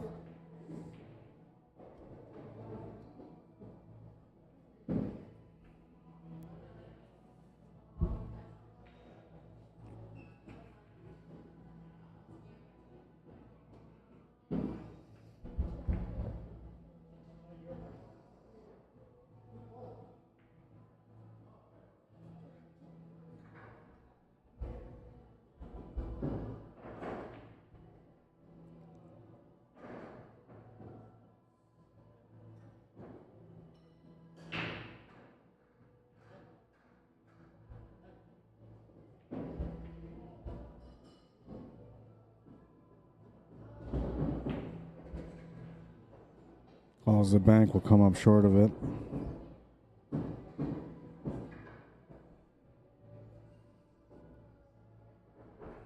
Now this table is pretty opened up here for Nathan. 4 ball is the only problem ball in the 8 ball, but the 8 ball does go to the top right corner. It's gonna take the 3 ball now. Looking to open up the 4.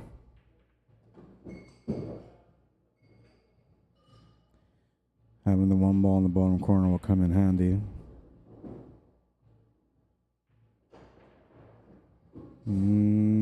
I think he just got enough for the 5.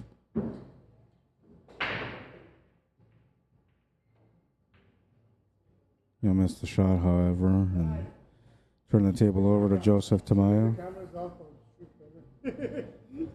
In front of the camera. I'll pause the camera. Pause.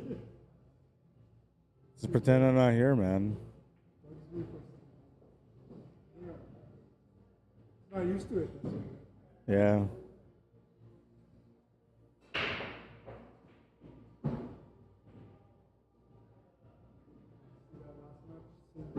Almost collapsed, though, just because I knew the camera was.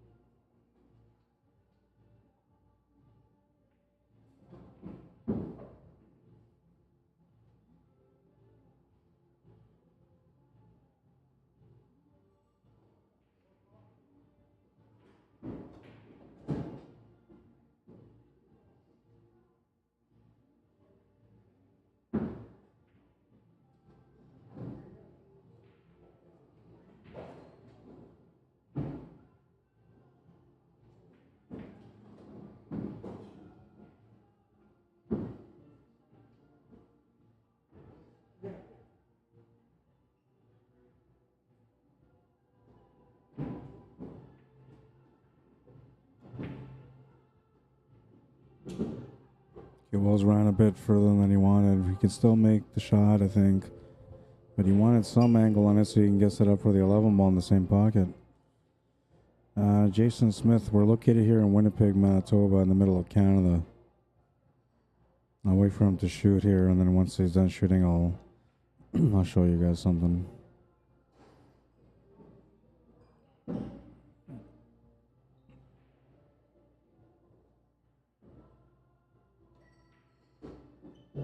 Yeah, that's the way he was supposed to set up.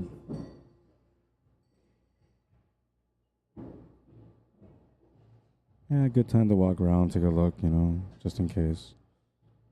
Find different options that are better setups.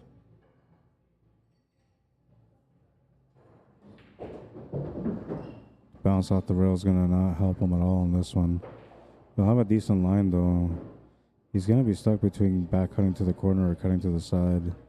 I like going to the side, but yeah, he's going to pick the corner.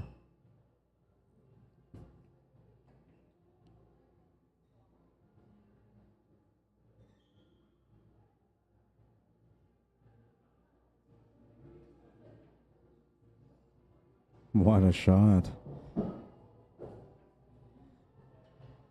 I would have gone side there all day long, man. I don't think I would have tried the corner. Gutsy shot, but he'll make it. He's down by 2.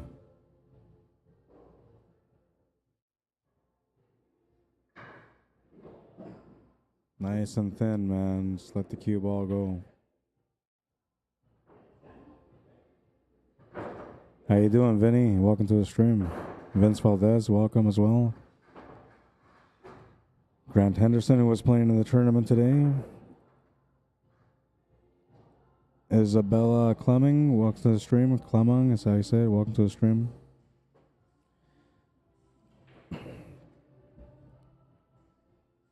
We also have the match there in the background. Pat Bonato right now is at the table. He's playing against Doug McEwen.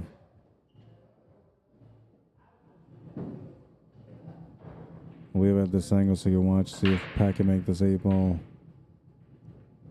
He will make the 8 ball.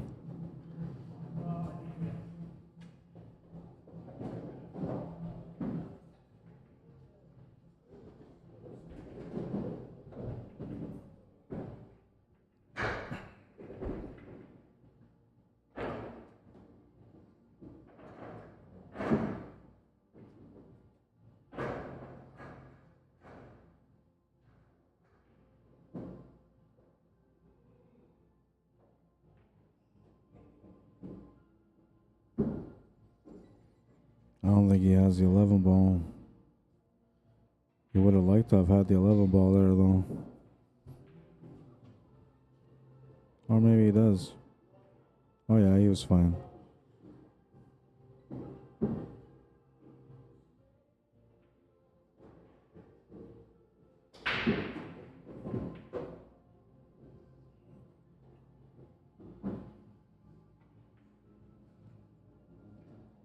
Makes the 15 to the corner. Just has to set up for the 10 ball now.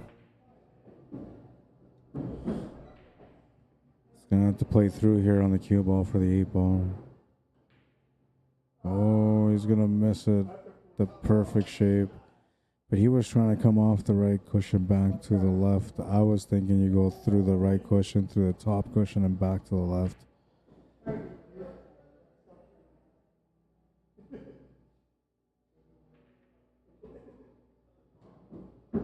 Joseph Tamayo with a lucky break, trying to get some momentum going for him. Doesn't quite have the breakout angle on the 2 to run into it to set up for the 6. But he can maybe try to follow it through to run into the 1 and 5 and then get onto the 6. Oh, he'll have to play a safety now. And this is a tough safety. It's tough to hold the cue ball here. He doesn't have to, though, if he doesn't want to. He can play the 7, go up table, and maybe eventually go down and play a safety on that 1 ball, hooking the cue ball behind the 5. Or he can just do the safety now. It's up to him. But the angle here is not as good.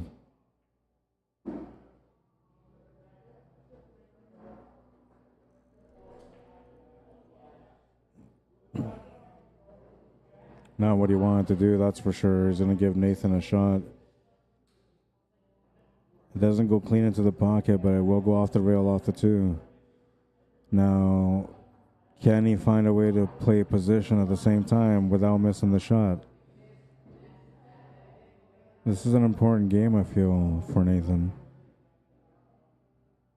He won't make it, but he'll take over the pocket, so that works for him.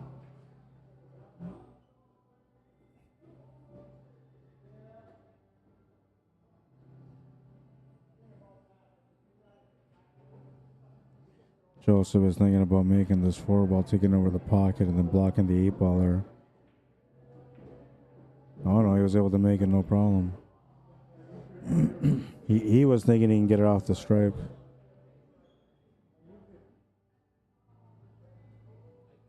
Yeah.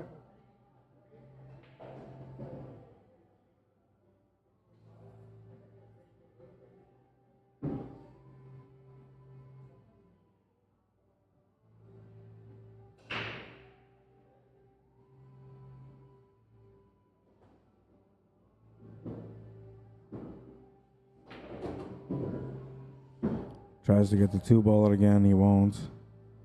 And he has no choice but to play safety now. Now he's gone a bit further than he wanted to here.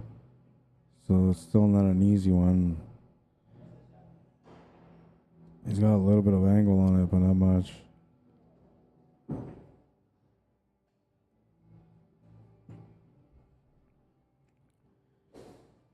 I don't think he can make it from there. I gotta go watch the shot.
But from my angle, kids, I didn't hit it.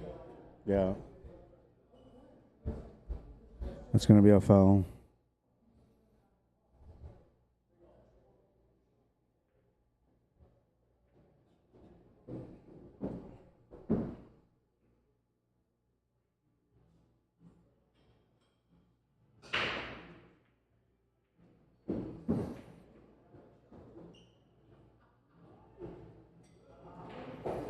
Four to 5, he's down by 1.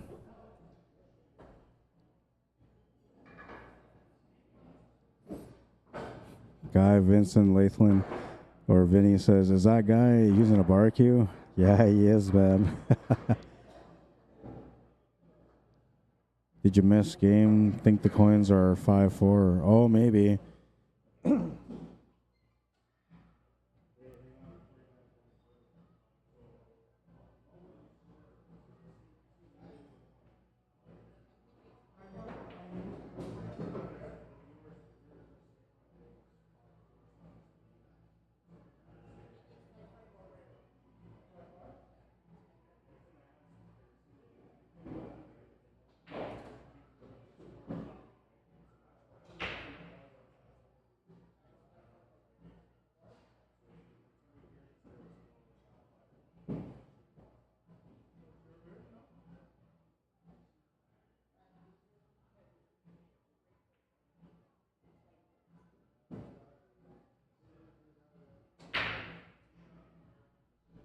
Thank you for pointing that out. Appreciate it. Yeah. Wait, are they right now, you're saying? Well, they're at 5-5 now, it says. Because Nathan said he moved it back because he thought the score was 5-3 according to my score, but I told him that my score, like I wasn't around the scoreboard when they played the game. Yeah, you can go back. I'll go back and look right now, actually.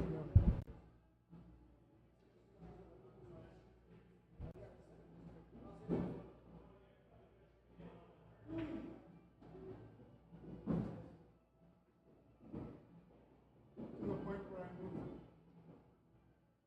I'll see it.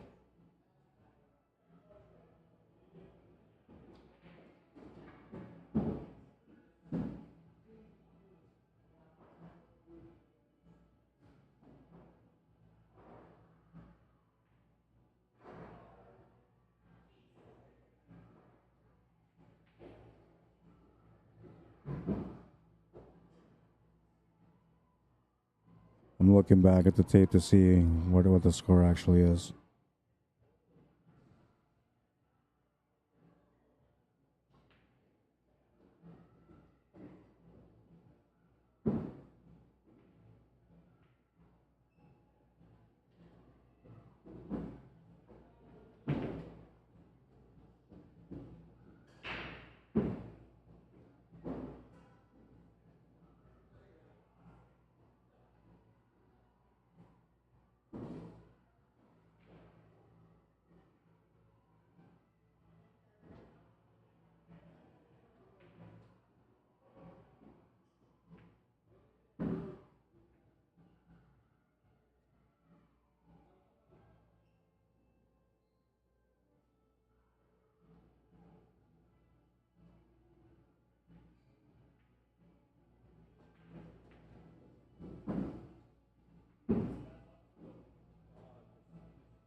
The other thing you can do is just give him the break next, and then give him the break after. All right, so we figured it out. It's 5-4.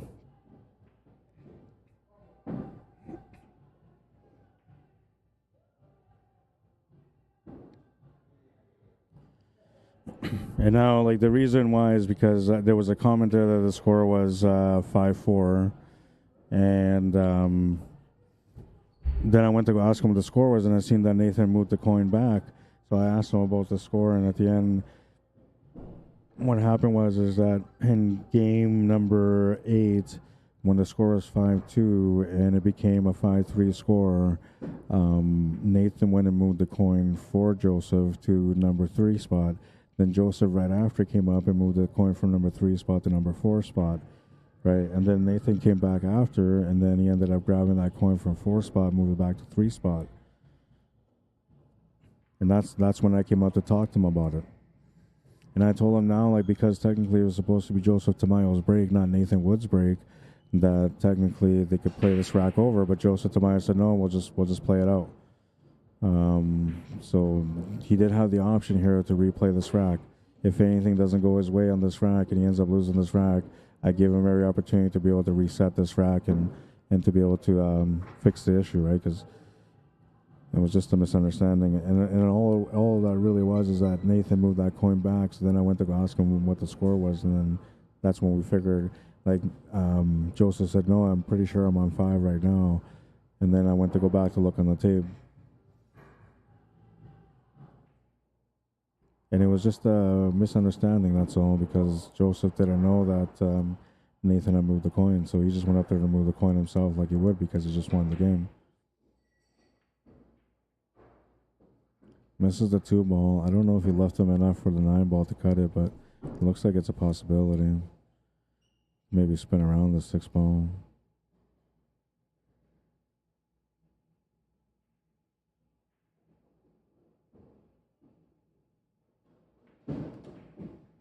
Needs to get something for the 8 ball. That's going to work out. So now it's officially 5-5.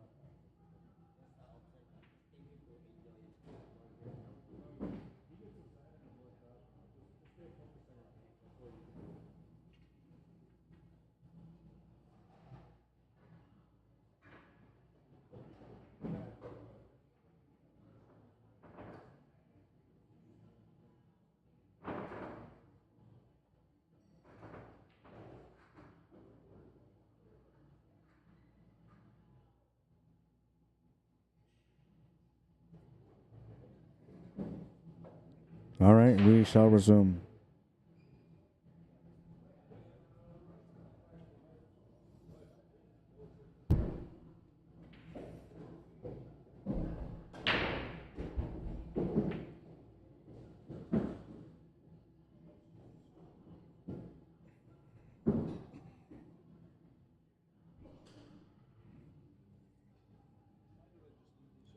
Yeah, no, that's fine.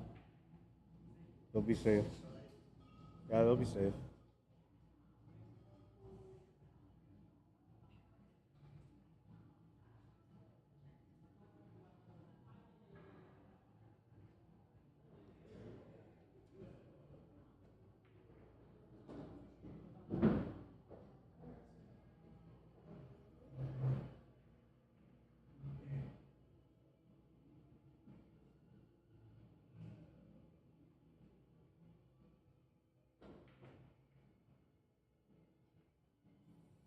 We'll miss the 5, and you'll leave an open table here for Nathan.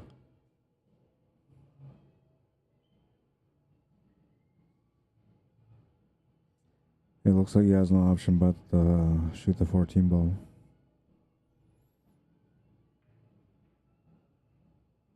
He'll hit the horn and leave it on the table. Joseph Tamayo can see the 5, but he's got to play a combo. And now once he plays his combo, he's got to hit with some extra speed, or else that 5 will get tied up to the 11.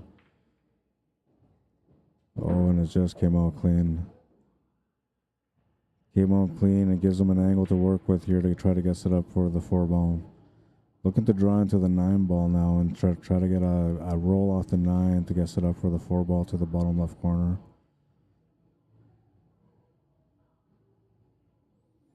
He's thinking about killing the spin off the rail and just setting up for a longer shot with a cut on the 4 to the bottom right corner instead.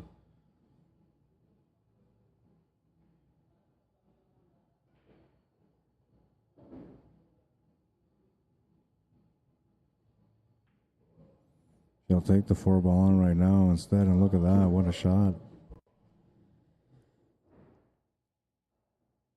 And now he can play this 5 with the spin that he needs to get down for the 8 ball. Just wants to get on the bottom of the table, so even if you run into that 9 ball, it's okay as long as you have enough pace. He's going to miss it completely. Nice shot.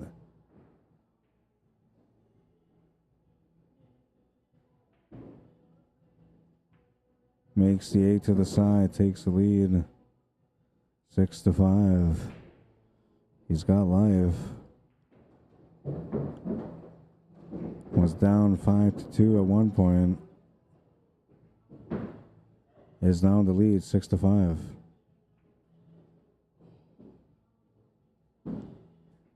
Nathan, what will be breaking next in rack number 12?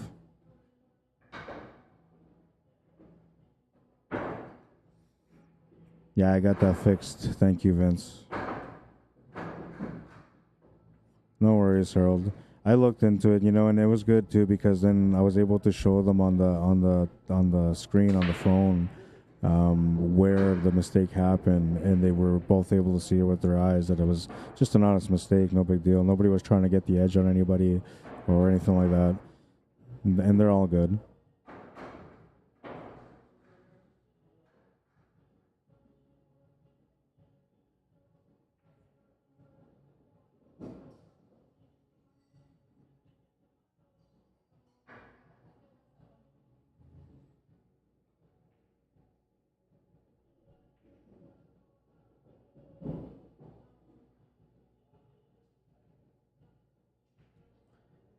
It's an open table from a dry break, but it's cue ball behind the line.